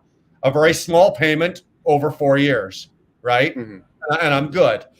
Or I can hang it up, and there's a couple other areas of trucking that I'm looking at. One of them is going up into northern Alberta and looking at the oil patch as a company driver, and it's somebody else's equipment. You know, it's somebody else's headache. It's somebody else's hassle. It's, you know, something on the truck breaks, you pick up the phone and call 1-800, come fix my shit, right? It's no longer my problem. Right. That's a nice, you know, I've been an owner operator for 20, just over 21 years. And that's not an experience I've had in a long time, to be able to let it be somebody else's problem, right? I'm kind of like, it's not sounding too bad at this point, especially with the way the market is. Yeah, I hear you. Right? Yeah. It's not a bad time. If you're going to get out, why not get out while you're still at the top of your game, while you're still at the top of the mountain, right? Why wait until you've lost your house, you've lost your car, you've lost your retirement, I've got all of this. And I can still go another 3 or 4 years as an owner operator, new truck, or I can just get the truck out and go up to the oil patch, and you know, I can make $12,000 a month up there. Right. And you said you're what, 53? Is that what you said? 53. Oh, so you've got at least another 10 years in you. Of what, trucking? In general, like of living. I don't care. Whatever you want to do with that. I'd like to think I got more than 10 years, fucker. I said at least. At least. Yeah. Sit there and go, well, on the low end, yeah, but another 10 years. But yeah. I'd like to be out of trucking by 55, 56. You know, wow. My original goal was to be retired from trucking by the time I was 55. Then a couple of shifts happened and a couple of things happened. And I took a couple of setbacks a couple of years back. I made a couple of bad choices. We do that. We've all done it. Well, you know, hey, and it does. You make a couple of bad choices a few years ago. It affects you a few years later. So my 55 plan is now, you know, a 56, 57 plan. But retiring at 57 is not a bad gig either. I don't know many guys in our business that are retired at 57 years old. Most are driving until they're 70 and they're found dead slumped over their fucking steering wheels in a truck stop somewhere. That's how we go out. That's how we go out. I actually was not talking this to I was talking to my dad a couple days ago. He's let's see, I'm 40, so my dad's 60. And I was talking to, is my sound okay? Can you sound great, yeah. Yeah, okay, you sound good. Because Bob was saying I was stuck in a hole, so I didn't know if that was me sounding terrible. But my dad's 60, and he's looking to retire. He's a truck driver, too. Funny fact about that, I've been driving trucks longer than my dad has. But I've been driving trucks longer than both of you then. Yeah, both of you combined. Both of us combined? Shit. Yeah. Fuck, you got us. My lighting is good. Thank you, Dar. Appreciate it. Anyways, he's looking to retire, so I'm trying to work out a thing with him. I said, why don't you put down a down payment on a truck? I'll cover the payments and maintenance after that, and we'll just cut you in on a percentage, and it gets me out of this. Because this is a lease, so it costs quite a lot. Yeah. You know, so still waiting to hear back from him on that. But he's like, hey, you know, it's not a bad idea. Maybe we'll do that. So we'll see how that all works out. But he went overboard. My dad's that guy. He's like, then I'll just get my own authority. I'll get a trailer. And I went, then you're doing all the back office, old man, because I'm not. I'll drive the fucking truck. But paperwork's on you at that point. Yeah. That, you know what, though, Josh, that's not a bad gig if you can make that work. Yeah. Right. Yeah. If he's willing to do something like that, because for myself personally, I would run that as an incorporation because I'm an incorporated business, right? And I would just simply pay my father off and as a shareholder, pay him off in dividends, right? And that way the company stays intact, the money stays with you. He's getting his cut, but it's coming out of the company as dividends. Oh boy, your accountant is going to love you. It's a win-win for you, and it's a win-win for him, your father. right? Interesting. Never thought of that. Yeah, he's trying to get out, so we'll see how it all works out. Well, if he it's a wants way. to- It's a way for him to invest in you and get his money back, but he's going to get his money back padded, which is good for him. Right. Not a bad way to go and do it if you think about it. Right. Yeah. I wouldn't recommend investing now. What do you think about buying? Well, Rudy's saying new truck, but what do you think about truck prices now? I think we covered that because Stuart said wait and you said wait. So I actually think we covered that. On used trucks, yeah. On new trucks, same thing. I spoke to my Kenworth rep. And first of all, if you want if Canada right now to buy a new T680, you're waiting 14 months. Okay. $5,000 down to order the truck. $5,000 down, they'll order the truck. You're waiting 14 months to get it. So if you're ordering a 2024, you're not getting it till 2025, right? Right. So that's the case. But even right now, the new T680, the one that I spec'd it all out and came back with the price, I was $305,000, bro. Holy shit. Canadian. Wow. Canadian. So 240. Let's say 245,000 US. Boy, that's still hard to come back from. Okay, and then you've got certain taxes. By the time you roll out the fucking door, you're 250 grand US. Right? By the time you take million. And you're going to drive it 60 feet down the road, and it's going to depreciate 30% right there in the first 60 feet you drive it. Right. I just don't in the current market. I don't see how you justify that. Like I don't. You don't. I also spec'd out the new Cascadia, the 2024 Cascadia, and I can get that out the door. I mean, taxes, everything, for about 195 Canadian. So let's say 155, 160 American. So we're nearly $100,000 difference. Big time. And we're talking fully loaded Cascadia, not just, not what like Warner's, but not like a fleet truck, an owner operator spec truck, APU, all the shit, the insulated floors, all the crap. Yeah. Why not go EPU? How about that? Go what? EPU instead of APU. Well, with the battery packs? Yeah. That's what I've got in my truck right now. Love it. Oh, okay. Do you like it? I love it. Yeah, I do. Is that more efficient than an APU? Well, it's more efficient to the environment, yes. The only thing it doesn't do is it doesn't generate power like an APU does, right? It generates, like, it does heating, it does air conditioning. So when the truck's off, it runs AC and heat. It keeps you comfortable. Oh, gotcha. But because it's only a 4 battery pack that sits between the frame rails at the back of the bunk, it doesn't give you electricity. So not like an APU, which is an actual generating motor that generates electricity. You still gotta, and with the EPU, I can run, like, even at minus 30, minus 35. My battery pack EPU will keep me comfortable for 8-9 hours, but then you got to start the truck and you got to idle the truck for 2 hours to charge them back up. Well, it's got the since it's a Freightliner, it's got the optimized idle. It does have the Opti idle on it, yeah. Yeah. Okay. Yeah. So no, I get what you're saying. I guess I never really paid attention to that. But how? I guess my question is, EPU versus APU. Yeah. Battery pack versus APU, which do you prefer, I guess, is my question. I've had both, and I see the benefits to both. My EPU, like I said, gives me heat, gives me air conditioning. I've also got the engine heater on mine, so mine also, like, heats my engine.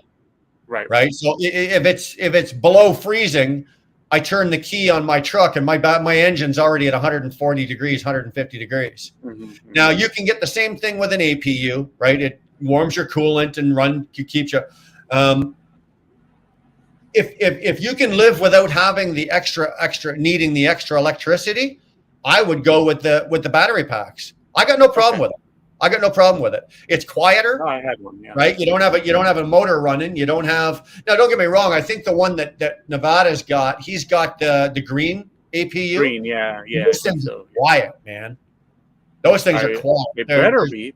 Yeah. No, they are.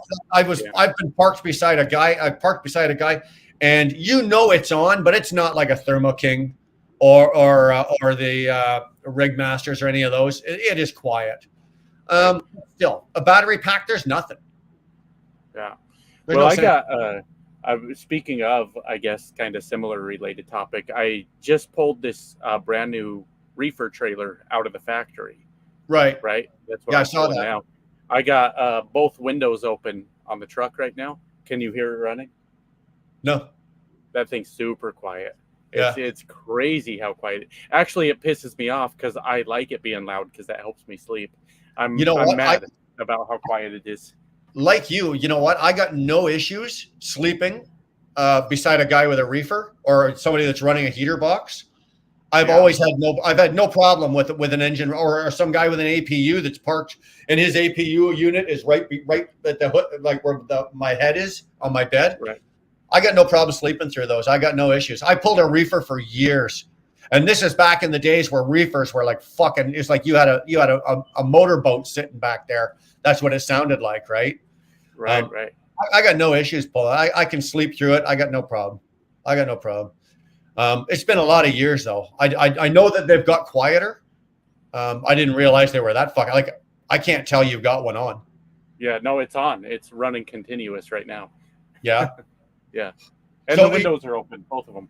Or is the that- vent. is It's that- not a window, it's a vent.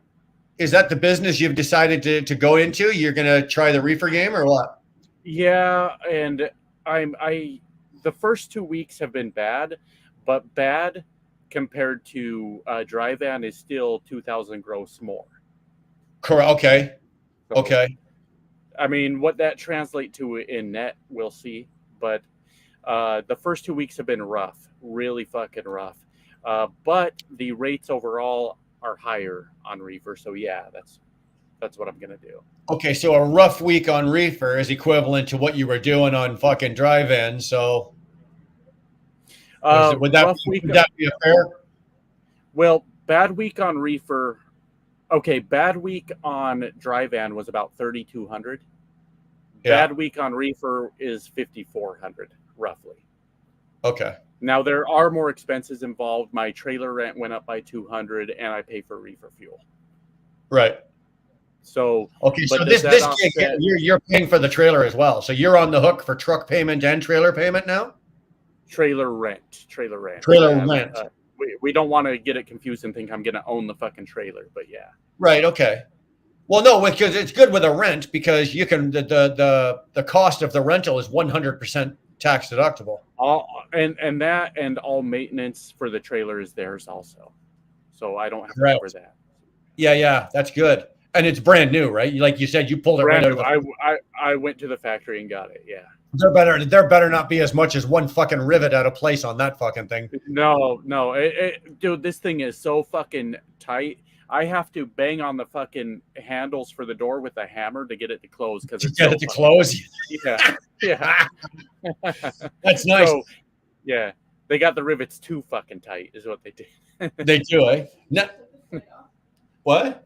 Do you need this light off, or do you need like? Does it matter? Well, turn it off. See what happens.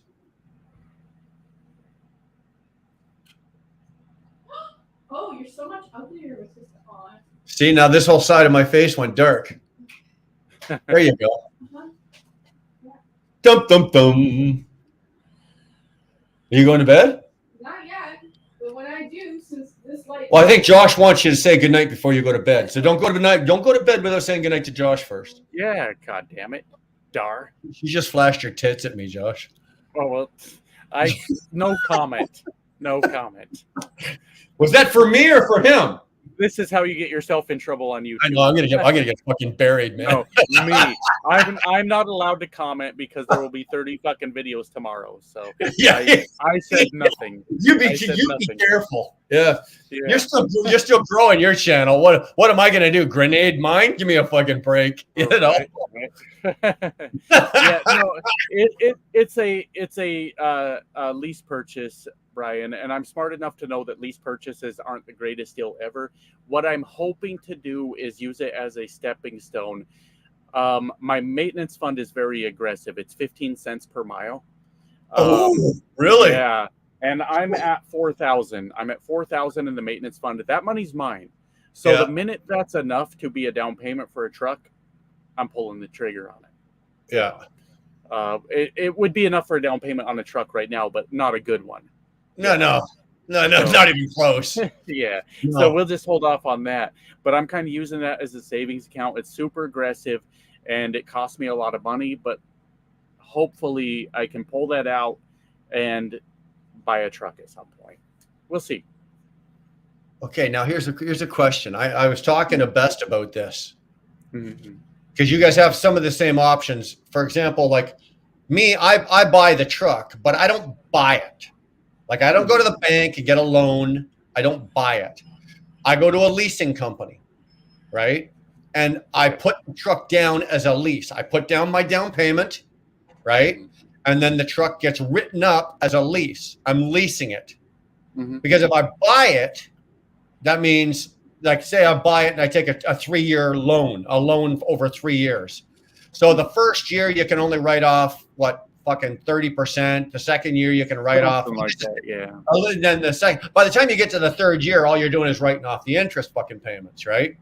Mhm. With a lease, 100% payment, of the payment, every payment, 100% is tax deductible.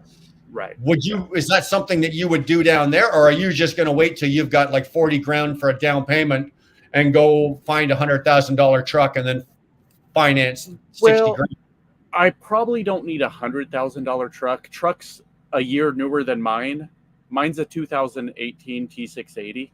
Yeah. You can find a 2019 with 100,000 less miles than mine for 75 grand right now.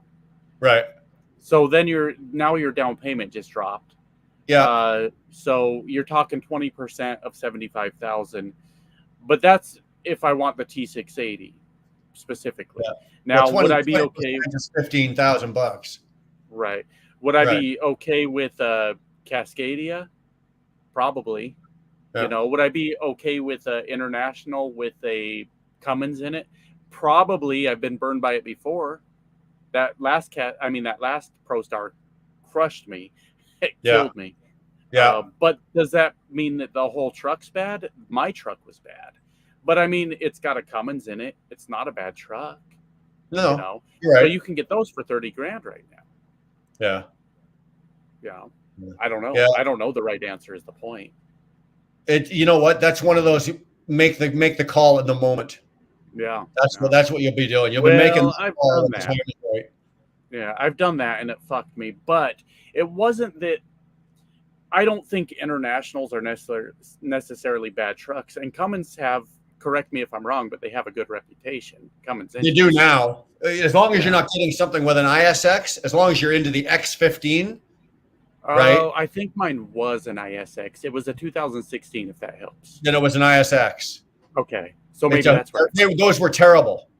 Okay. Fair Those enough. were terrible. As soon as they discontinued the ISX and they went to the X15, they took only the things on the ISX that worked. They kept the block and they kept a couple of other things. Everything else they scrapped and they went.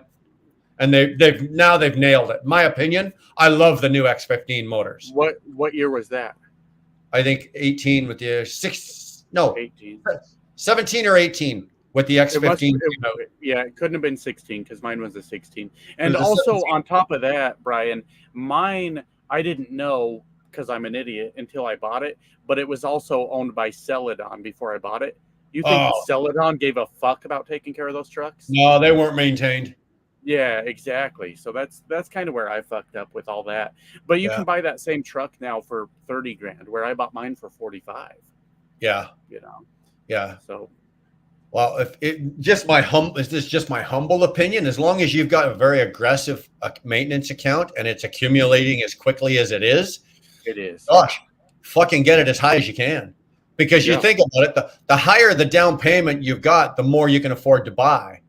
Right. Right. Yeah. If you've got $25,000 down payment, you can look at that $100,000 truck and get the year newer. That means it's a year less miles. Maybe still get some warranties, less wear and tear, but you'll be at the same price point on your payment, right? You see what I'm saying? Yeah. That's what I would do, honestly. Yeah. If it's because 15 cents a mile is pretty fucking aggressive. If you're running the miles and you're doing it really well and you're keeping track of it, bro, that'll add up fast. Well, I'll tell you, let me count them here. It's 1, 2, 3, 4, 5, 6, 7, 8, 9, 10. 10 settlements today, as of today. And my maintenance account is $3,700 over 10 settlements. So we're talking on average $370 a week goes into that maintenance fund. Good. And that's mine. The owner of my company is a really honest guy. If I say, hey, I'm bringing this truck back, check out what needs to be fixed and cut me a check, he would do it that day. Really? Oh, well, you're lucky. A lot of guys don't. No, he's a good dude. He's a really, really good guy. The owner of the company calls me every once in a while, just, hey, how's it going? What can we do? How's everything working out for you? The minute I needed that money, he would have it in my bank account. He's a really, really good guy. So hold on, I'm just. Yeah, no, you're fine, man. No, I'm here to listen. Doing some math here. Yeah, go ahead, bro.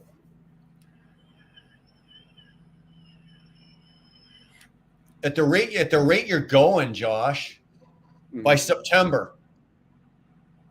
At the rate you're going by September, roughly by September, maybe October, you'd be looking at the price point for what you would have for down payment. Plus, even if you had, another $3-4 grand in the bank that you could toss in on top of that, you'd be at that price point of instead of taking the 2018 or the 2019, you could walk in and take the 2020.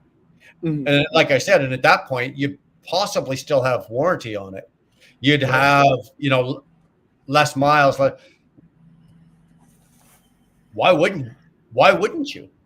Right. That's the goal I'd be setting for myself. If it was me right now, right. Being at your age, being in your position, that's the goal I would be setting. Okay, I want this amount of money by this amount of time.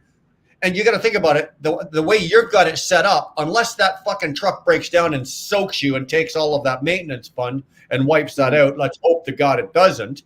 Right. But if you're running the way you're fucking running, by September or October, oh, dude, I'd be all the fuck over that. I'd be right. And you're laughing. That's the goal. No, definitely. That's kind of what I'm looking at. Like I looked at the maintenance fund when I came here and went, my God, that's fucking high. That's going to cost me a lot of money every week. But then when I look at it and it's building up that quickly every week, now I do need to get some brakes replaced. I'm going to probably do that in the next week or two. You can hear them when I push the pedal, but that's not a big deal. No, this is a solid fucking truck. So if I run it, another 3, 4, 5 months, bro, I'm ready to buy again. Yeah. I'm ready to get back into that. And then this whole thing cost me $1,500 a week. That's $6,000 a month. Well, once I buy a truck, my costs drop significantly, so it's a process, but it's making sense to me. Hold on, $6,000 a month. That's for truck and trailer, or just truck? Yeah. This is all fixed costs, including truck payment, is $1,500 a week. Yeah. Holy fuck. Okay. Yeah, it's high. I'm not going to argue that, but if I treat that maintenance fund like the savings account it is and use that to elevate myself, I think we're okay. Yeah. See, yours is 5 cents more. Mine is, I self-regulate myself, but I put 10 cents a mile. Okay. Right. In my business, I've got 2 accountants. I've got a maintenance account and I've got my regular business account. And Dar just every week, same as you, I get paid my statement comes in every week. Take the miles, X amount per mile, automatically boop over into the maintenance account, and then it adds up, and that's what I use for same as you. But fucking 15 cents, dude, you are fucking high. Yeah. Well, no, I'm not high. the maintenance fund is. Well, people would be looking at me like I was fucking high if I was paying that much for the truck. Like I said, my truck payment's $2,000, dude. Right. That's what I'm saying. Right? $2,000. I need to get to a point where I'm buying. You need to get yourself out of that deal by September, October, flip, turn, and into something like I'm doing. Your payment is, let's say, even if your payment's $2,500 a month, dude, you still got to get. So you're giving me 6 months to get out. Yeah. Dude, that's all you need. Josh, if you put your nose to the grindstone, don't fuck around, really do the math and do the work, October. By October, your maintenance fund, and as long as your truck stays healthy, you don't smash the truck or the truck stays healthy, go. Yeah, well, we're talking 2.5 months. I've saved $3,700. So now we're looking at, this dude's making me really uncomfortable. I got to go. Just kidding. No, but we're talking 3 times that basically. So 3,500, let's just call it 35, round it down. Multiply that by 3. What do we got? 10,500. 10,500. 10,500. We're ready to do something. Okay, at 10,500, you're going to take another $2,000 out of your bank account. And you're going to take that up to an even 12, or say another 12. You want to be up at 12. At $12,000 as your down payment on an $85,000 to $90,000 truck, on a 4 to 5 year commitment, on a lease with a 100% tax, with a $1 buyout, because you're not fucking around with none of these $40,000 fucking balloon payments or $10,000. My truck has a $1 plus tax buyout at the end of it. $1 fucking dollar.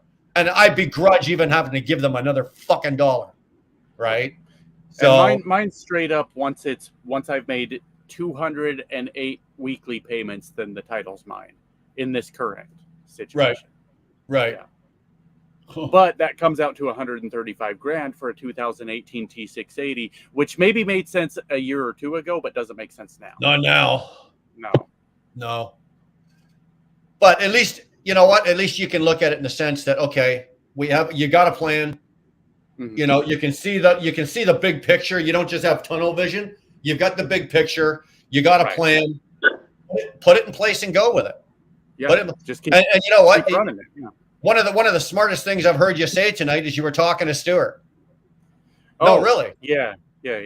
I don't. You were talking to Stuart. Like, Stuart's one of the fucking smartest guys around when it comes to crunching the numbers and on certain stuff like that. He's very good at it. Stuart bought that. I think he's got a Cascadia now. Yeah, 2013. He bought that for I think he said 17, and he just went and wrote a check. He's like, and I don't have Stuart money anymore. I used to have Stuart money, but I don't. But Stuart was super helpful. He started sending me links, but he said wait. But he started sending me links to trucks that he thought were a good deal. Love me some Stuart. He's a good dude. He is. There's been a couple of questions that I don't understand I don't understand some of the ways that the differences between Canadian business and U.S. business and certain things that you guys are allowed to do with your businesses that I'm not allowed to do. And Stuart is a really good example of I can get good advice from him if I have questions about the U.S. markets and the U.S. how to run you guys run your LLCs and your S corps and all your shit like that. Stuart's a good source for me to go to. You're just passing the buck, Brian, or what? What's that? I can't hear you. You can't hear me? You're broken up. It sounds like you're talking. Yeah. No, all I was saying is that there's been a couple of times I've talked to Stuart, and he had a chart that he used for tracking dollars, cents, and miles, and it broke it down. And if it was me, I'd be he created it himself. And if it was me, I'd have been keeping that shit to myself. And when he told me about it, I asked him if I could get a version of it in my email a couple minutes later. So, you know, Yeah. Yeah, no, Well, I reached out to him today, and he just starts firing off links. He's like, "Here's a good truck. Here's a good truck," but then Yeah. also he cautioned me. He said, "Just wait a little while because you're going to see these same trucks for 20 grand cheaper. Just hold absolutely. on." You know, I agree. I agree. Yeah. I'm trying to, like I said, I have to pull the trigger here soon because I'm on the other end. I have to get rid of this while it's still got all its value. And the longer I drive it, the more of the warranty I run out of it, right? My warranty is only good probably till September, right? And then I'll be out of warranty by September at the way that I run. So I want to sell it with as much warranty on it as possible because that helps my resale. Right. I got kind of lucky with that because I had that Pro Star that I bought, and I ended up selling it, and they paid it off, and they gave me a check for $5 grand. I didn't make a killing off of it, but I got out and got a little check. You know. Yeah. Hey, dude, anytime compared to what I put into it, though, Jesus Christ. If you can walk out of a deal and not owe, especially when you're dealing in the truck market, because I've bought and sold 8 trucks, 9 trucks. Wow. Right. As an owner operator, I've gone through 9 trucks. Now I haven't driven all 9. Like we had multiple trucks here at one point. Right. But I've bought and sold at least 9 trucks. Some of them I did okay. I'll be honest with you. A couple of them I took a loss. It's market times, financing, interest rates. Fuck, man, there's so much. There really is so much. But for the most part, like right now, if I can get out of this Freightliner right now, I can take enough, pay off what I owe on it. I've got enough for a really nice down payment, or I've got a really nice walk off into the forest with my money in my pocket. Walk off in the forest. walk away out to walk out into the sunset, and that's my money. I don't even know that money matters in the forest. I don't think it counts. Not in my forest, it don't. Yeah. Run, forest, run. Not in my forest. No.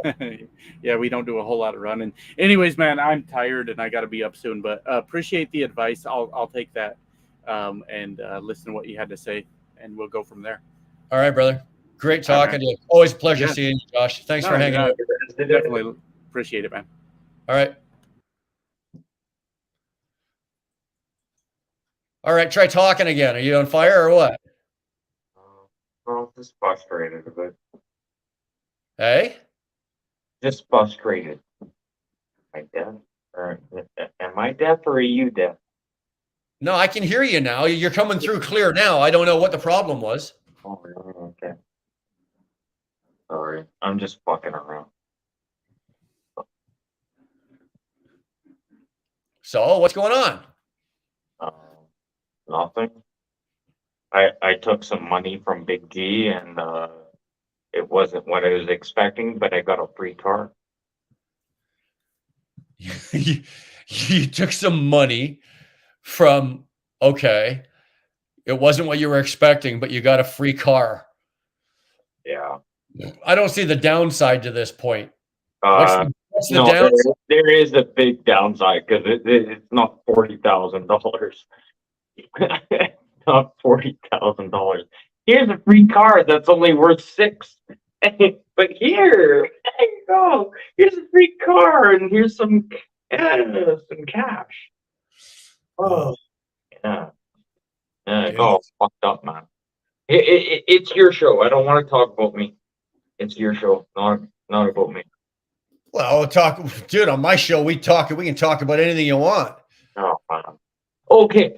So I fucking applied at this fucking job site 2 fucking times. No replies. None. Sandra fucking applied there in 3 days. 3 fucking days. She gets a call from them. So do I need to dummy down my application or what? I gotta act more stupid? Sorry, can I get the job here? Like that's pretty much what I need to do. I'm over fucking qualified. What was the job for? Actually, never mind. You don't have to tell me. It's none of my business. And nobody needs to know. It's, but isn't that fucked up? Isn't that fucked up? They call fucking Sandra. Like she's a cook and a chef. And they hire ask her to come to this manufacturing company. And I've already applied there 3 fucking times. Maybe you were asking for too much money. I did. I said 15 an hour. I said even less than minimum wage. Like, are you fucking kidding me? Like, I just want to work, dude. Like, that's all I want. I just want to fucking work. Maybe the person that you applied to was a female, and they wanted a female. You know what? I'll be honest with you. In a lot of manufacturing plants, especially on assembly lines, they want women. You know why? Oh yeah. Hold on. Do you want to know something? Do you want to know why they want women on assembly lines? Especially if they're faster moving assembly lines. Women have better hand-eye coordination and they don't make as many mistakes on an assembly line. What? Because I put a fucking bullet hole in the fucking ceiling here? No, but I'm just trying to help you out here. Maybe they chose her because she's a woman. If she's working in a manufacturing plant, if she's working anything on a manufacturing, women have better hand-eye coordination. I'm just trying to. Okay, Bud Light. Okay, Bud Light. Okay, Bud Light.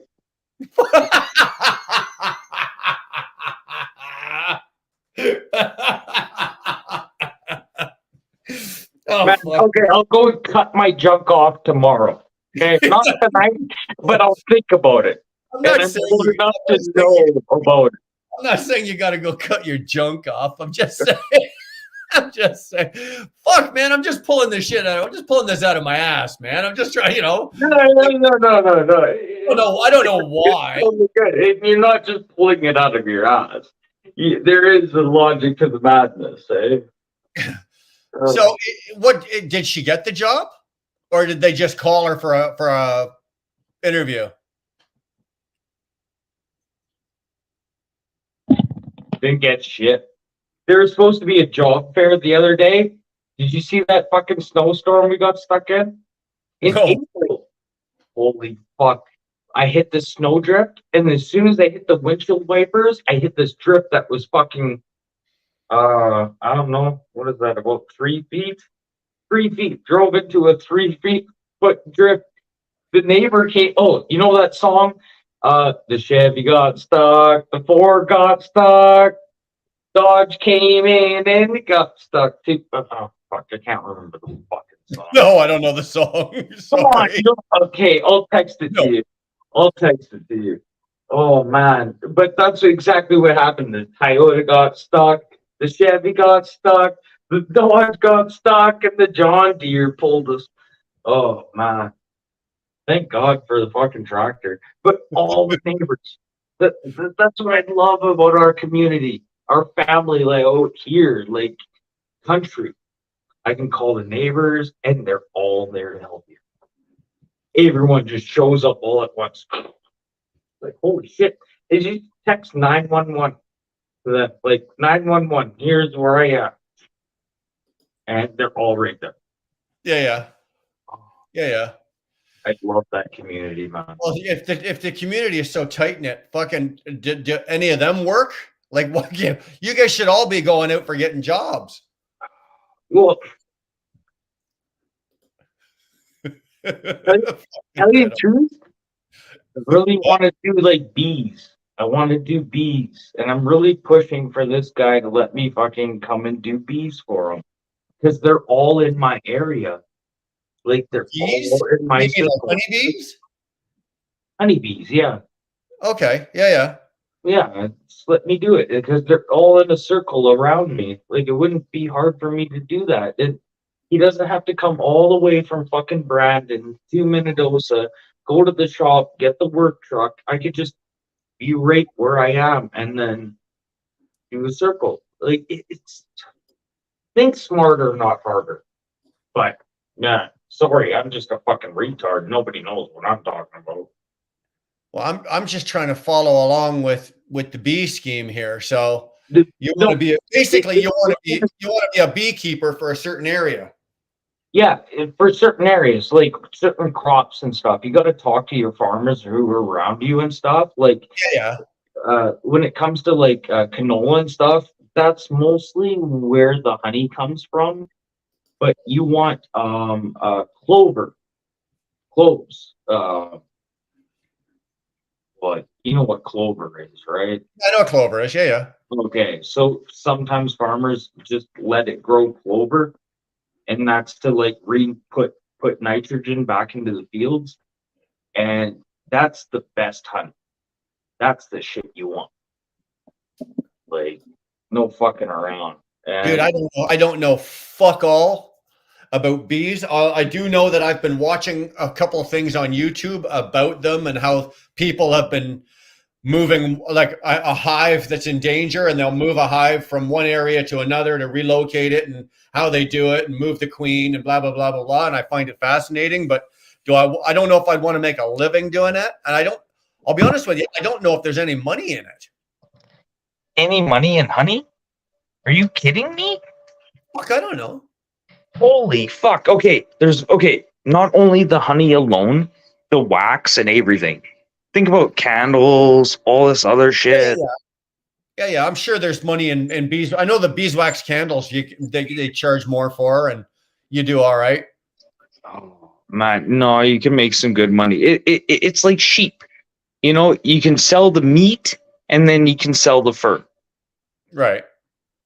Yeah. Oh, I don't know. Alpaca. I don't know do you know anyone who eats alpaca? No. Okay, so it's just the fur. Yeah. Fuck, I wouldn't eat alpaca. Oh my god. Alpaca.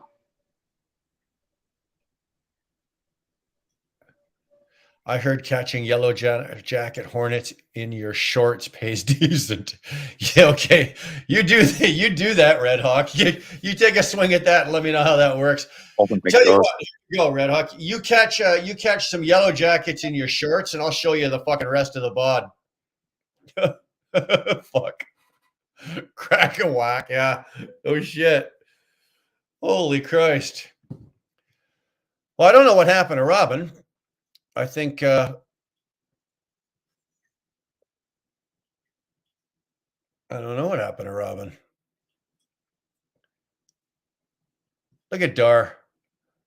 Dar wants to. I don't know if Dar wants to see me naked or Red Hawk naked. One or the other. Oh, hold on. Robin's back. Hold on.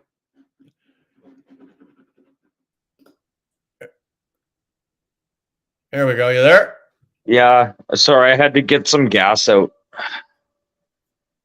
I didn't want you guys to hear that. Oh, well, we appreciate that. Sorry. We really do. Sorry, I went to put mute and I accidentally hit off. I think I'm good. I think I'm good. His shorts. Actually, Robin, don't you have what do you have? Starlink now, don't you? Yeah.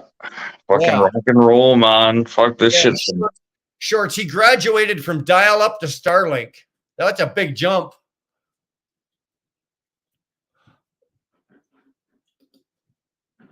But he's frozen. His Starlink froze. he must be paying for the Walmart Starlink.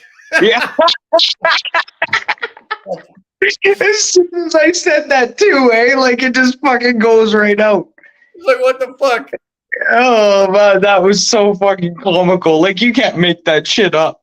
Fuck, You can't make that up. Oh man, that's so funny. This shit's the bomb, and then glitch. Oh fuck. But no, it's not fucking bad. I think it's like 46 gigabytes per second. I don't know what you're speaking Chinese to me. I don't know what that means. Yeah, I know it's Chinese to me too. When Sandra's Facebook got hacked, it was all Chinese to me too. No, I have a full tech department over there, right? She sleeps in the bed beside me. That's my entire tech department. And if all that fails, I've got a daughter that is pretty handy with this kind of shit as well. So I Do don't. do you pay extra for your bank to like look after like tech fraud? No. Because there's insurance you can get through certain banks. Like TD will do it, and is it Scotia Bank? What's the nickname for Scotia Bank? Go fuck Scotia. yourself. Scotia. Something like- yeah, Scotia. Scotia self. Anyways, they have some type of insurance that protects you. Say if like your Facebook gets hacked or shit like that, or your like email, uh, it's like Sandra, they even got her fucking like account, like her pierogi lady account, her .com. They fucking got everything. What, Like when they that's hacked it? oh yeah, they got everything. They fucking did it good, man. Like like I don't want to say anything, but like props to them. They did a fucking good. They got everything. And what's funny is we called the cops and everything, and then nothing happened. Nothing happened. And then the cops called us, Yeah. and we're under investigation. I was like, oh sweet, this is fucking awesome. Hold on, you're under investigation for hacking yourself? No, because those puppies and dishwashers and Okay. yeah, people were putting down payments Yeah. for these things under Sandra's name. Did you get any of the fucking money at least? If they're sending down payments and you're gonna fucking go to jail possibly, at least make it worth your while and take some Dude, of the fucking money. I'm sitting in the fucking bathroom with a bush in my hand. Do you think we got any fucking payments? No. No, probably not, eh? Oh, dude. Yeah, we got totally fucked. Dude, you need to get out of Manitoba. Uh, You do. Honest to God, Robin, go to Alberta. You should be up in the oil patch in Alberta making $500 a day. I'll have to shave though. So would I if I go. I don't want to shave this off. $500 a day for you? Dude, if I go work up at the oil patch, it's gonna pay me anywhere between $850 and $900 a day. I'll shave my beard, my dick, and my ass for $900 a day. Okay. I'll cut my foreskin fucking even deeper. Fuck, dude. I'll shave my legs. Are you fucking kidding me? I'll shave my chest and just leave raccoon eye nipples around my nipples for Christ's sake for $900 a day. Like I make more than that as an owner operator, but I pay for all of the expenses. If you want to pay me $900 a day and that's all mine 100%, dude, sign me up. Sign me up. Yeah. And I was thinking about going to Ukraine. You go right ahead and do that. Tell you. Yeah, see what Dar says. The money is worth shaving, guys. It is. Yeah, fucking good. Hey, Dar, send me some application forms. Go online and do it, dude. You've got fucking Starlink. Yeah, no shit, eh? Go online. You can go up at I'll get the wife to look it up. She's good with that tech shit. I'm not good with that tech shit. Jesus. One of the companies that I'm looking at driving for out there, they fly me home. They fly me out. I work for 21 days, and then they fly me home at their cost. It doesn't cost me nothing. They fly me there. I work for 21 days. I fly home for 13 days, and then they fly me back out. So they pay for all of the airfares. They pay for all of my accommodations while I'm out there working. They pay for all of my food, or they give you a food allowance, and they pay you. Fuck me. Not a bad fucking deal. When I worked for the government, that's how I got paid. Well, Seriously, food allowance. I made more money off my food allowance than what I did per day. yeah, yeah. Well, they give us the place gives you a food allowance every day, right? So they feed you, so they give you a food allowance. But I can guarantee you, I can eat for a lot less than the food allowance is. Mm-hmm. You know, I Mm-hmm. can eat whatever the food allowance is. I can eat for less than that. Oh, okay. Hey, I was talking to a buddy the other day. He's from BC. I was like, so I was talking to a buddy the other day, like after we had met, the day we met at that bar there. Yeah. Yeah. Sorry, that was pretty easy. I only had to put 2 puzzle pieces together. It wasn't hard to find. And I was talking to a buddy in BC, and I'm like, you know where Pickle Lake, Ontario is? He's like, yeah, I was up there fixing a helicopter. Yeah. You're fucking kidding me. He's like, yeah, it's pretty fucking bad shithole. There's only like maybe like 60 people if you're lucky. Yeah. Oh, no, yeah, I'm gonna say 60. He said, oh man. But that's so funny that he knew where fucking Pickle Lake was. He's from fucking BC. Yeah. Holy Yeah. fuck. Yeah. Those are some pretty big operations. He Those wouldn't tell me what they were doing up there either. well, they're not supposed to. Yeah, I know. Neither was I wouldn't tell me. supposed to. He's just like, I was just up there fixing a helicopter. Yeah. That's it. I can't tell you. The 2 sites we were at, Pickle Lake and the other site, both of them had full helicopter like pads, landing pads. The main site that I was at actually had a landing strip. Like you could bring anything up to a 2-engine, like fucking, like I don't know what you call them because I don't know what they're Cessnas, but they're bigger. You can bring land airplanes in. Otter. That's an otter. Couple of Cessna, that's probably an otter.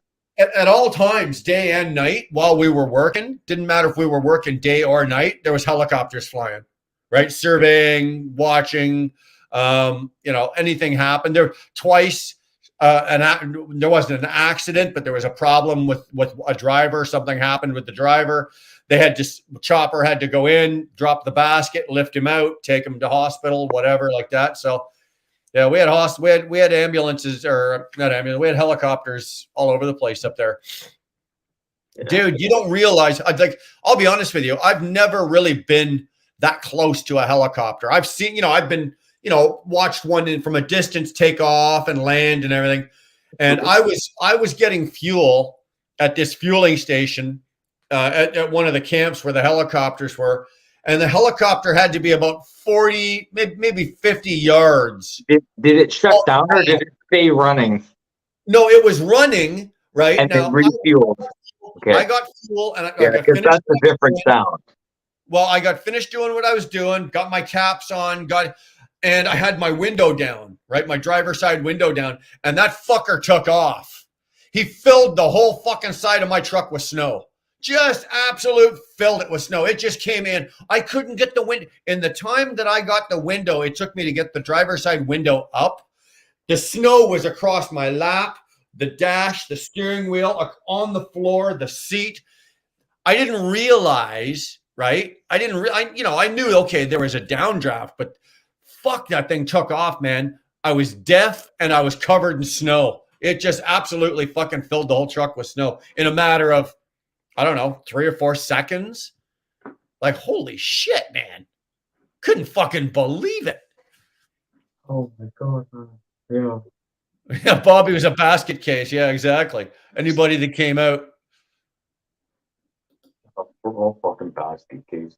BC, Bogota, Colombia. No. BC is British Columbia, Freight Shaker. British Columbia. Yeah. BC. Bogota.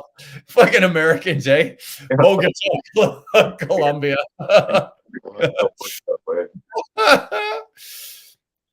do you watch that kid hitchhiking across fucking America? That Canadian kid? And he's doing it on $0. I don't know about that. You haven't seen this yet? No. Oh man, okay. I'll send you a link to that. he did it across Canada already on $0, but he totally skipped Manitoba, motherfucker. Come out here, like, do you not like shooting guns?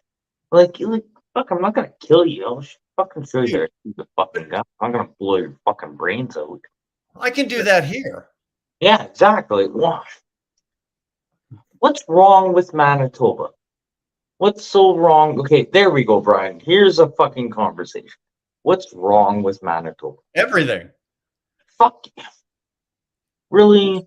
What does Manitoba contribute to the country? And don't say oil, because very minimal oil. What else do the province contribute? What do you say? Fucking wheat? We have mines. We have forestry. Your forestry doesn't add up to jack shit when you consider Ontario, Quebec, British Columbia, and Northern Alberta. Manitoba's lumber. Okay, but per population, you got to admit, we got pretty fucking good. We got a lot of everything. Yeah, but the whole city of Winnipeg gets flooded once a year, right? Basically, like fucking Winnipeg and all the outskirts around Winnipeg are underwater, right? For what? February, March, and April, right? The whole goddamn fucking city's underwater. But let's put it this way. I think Bill and Spider got the right idea. There's more shit wrong with Manitoba than there is right. So there's no sense really talking about it. Manitoba holds its own. Where does your hydro come from? Well, I hate to tell you this, Sandra, but there's a nuclear power plant about fucking 60 miles from where I live. That's where my power comes from. And about another 140 miles west of that is a hydroelectric fucking station, power generating station. And then I think another 90 miles past that is a coal or something. Ontario produces all its own. We don't get any hydro from Manitoba. None. Zero, zilch, nada. Ontario, Quebec, and all the Maritimes? Nothing. Four mittens. Yeah.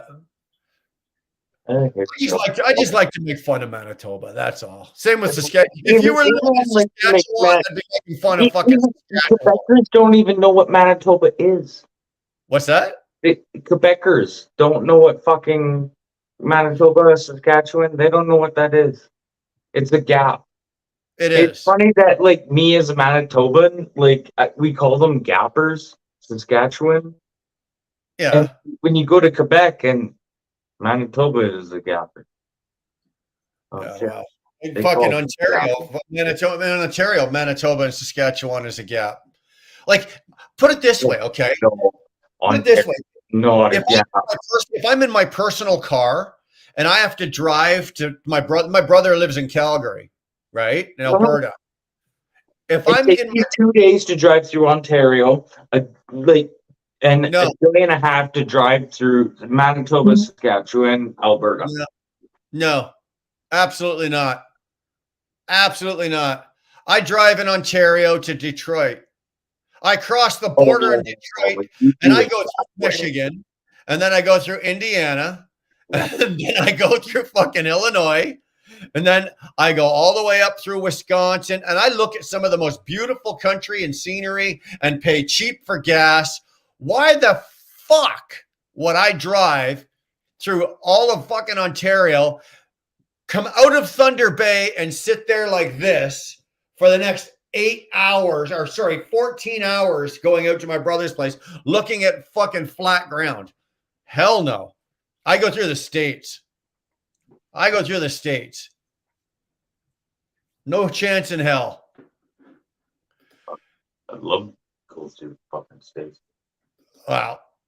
If I'm in a truck, obviously it's a different story. I have to go through, if I'm going out to Manitoba from Toronto, I have to stay in Canada. I have to do it that way. But if I'm, like I said, in my personal vehicle, if Dar and I were to go drive out there, I go through the States, man. It's the Yeah, same. no, you don't have to go through the fucking umps. Fucking It's the same amount of time. The gas is it's cheaper. the same amount of time, but it's easier. It's easier on the fucking vehicle too. Well, of course it is, and I got more options for food. I got more options for gas. I got more options for everything, and and then it's more interesting to look at than fucking flat ground Manitoba and Saskatchewan. Every once in a while through Manitoba and Saskatchewan, look at some oil pump. Bloop, bloop, bloop, bloop, It smells like fucking shit. That's about it, exactly. Yeah. Or you come across a canola farm or something stupid like that, Here, I'll be right back. Manitoba, bro. Yeah. No shit, eh? Holy Christ. I'm telling you. Sandra says Robin could never drive that long. Could never drive what? I feel foolish. I honestly don't realize that there's that kind of money to be made on the ice roads. I mean, to afford shit like that. Oh yeah. There's good money to be made on the ice roads. You got to be dedicated, and you got to know you can't just you can't just do it for a couple of weeks. Then it's not worth it. If you're going to go do the ice roads, you have to commit yourself to know you're going to commit yourself to the season. If you can do the entire season, you will make some very, very good money. Very good money. It's well worth it to you to do. Absolutely. But Rig Pig, for you guys in the States, the only option you guys have for ice roading is to go to Alaska, right? And being Canadian, I can do ice roading in any of our northern provinces. But for you guys, I think the only option you've got is Alaska. And from what I understand, it's pretty freaking good. It's not bad. I've never done it in Alaska. All I've done is way up northern Ontario, where I did it this year. And I'd do it again in a fucking heartbeat. I really would. States are faster and better scenery, cheap food, gas. Yeah, exactly, Bill. That's why I would do it. Right? The scenery is better. It's faster.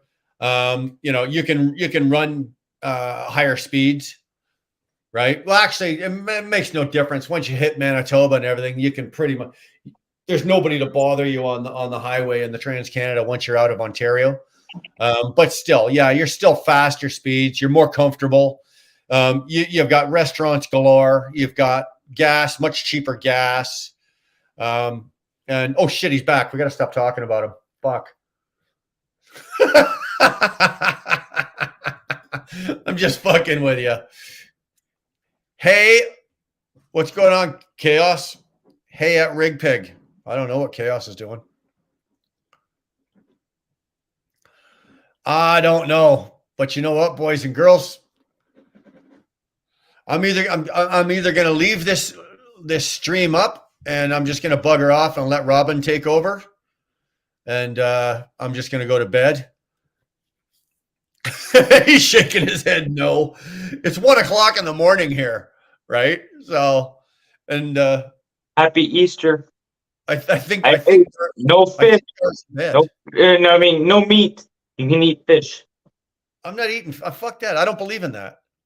Dude, I was eating meat all day today. I'm not eating fish. If it tastes like trout, get the fuck out. I'm not eating it. No way. Not a chance in hell. He like a puma. Yeah, well, I don't know. I just thought I'd come on here for, an hour. Now we banged out almost 4. Not bad. We had a good night. Unless anybody else wants to throw something out here. Robin, you got anything else? Oh fuck, I think his Starlink froze again. His Walmart Starlink froze again. Anybody else got anything else? Rig Pig saying thanks. Hey man, thank you. You guys are awesome. Yeah, there goes his Starlink. You guys are awesome. I appreciate it. Rudy over in Europe. Fuck, who else did we have in here? We had, I can't believe Robert is even still awake. How the hell he's still awake is beyond me. But you guys, Shaker, I hope it works out for you. You know what, dude? Make sure you pipe in next time we're live. I want to know how this is going for you. See how you're doing. Hopefully you're able to grab a hold of something and this works out.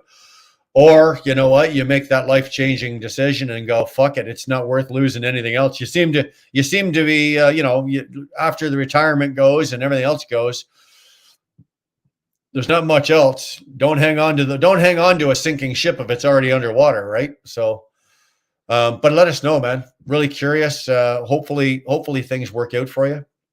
And again, everybody else, thanks. I know Whittett's already gone to bed, but appreciate him throwing a bunch of money at us tonight.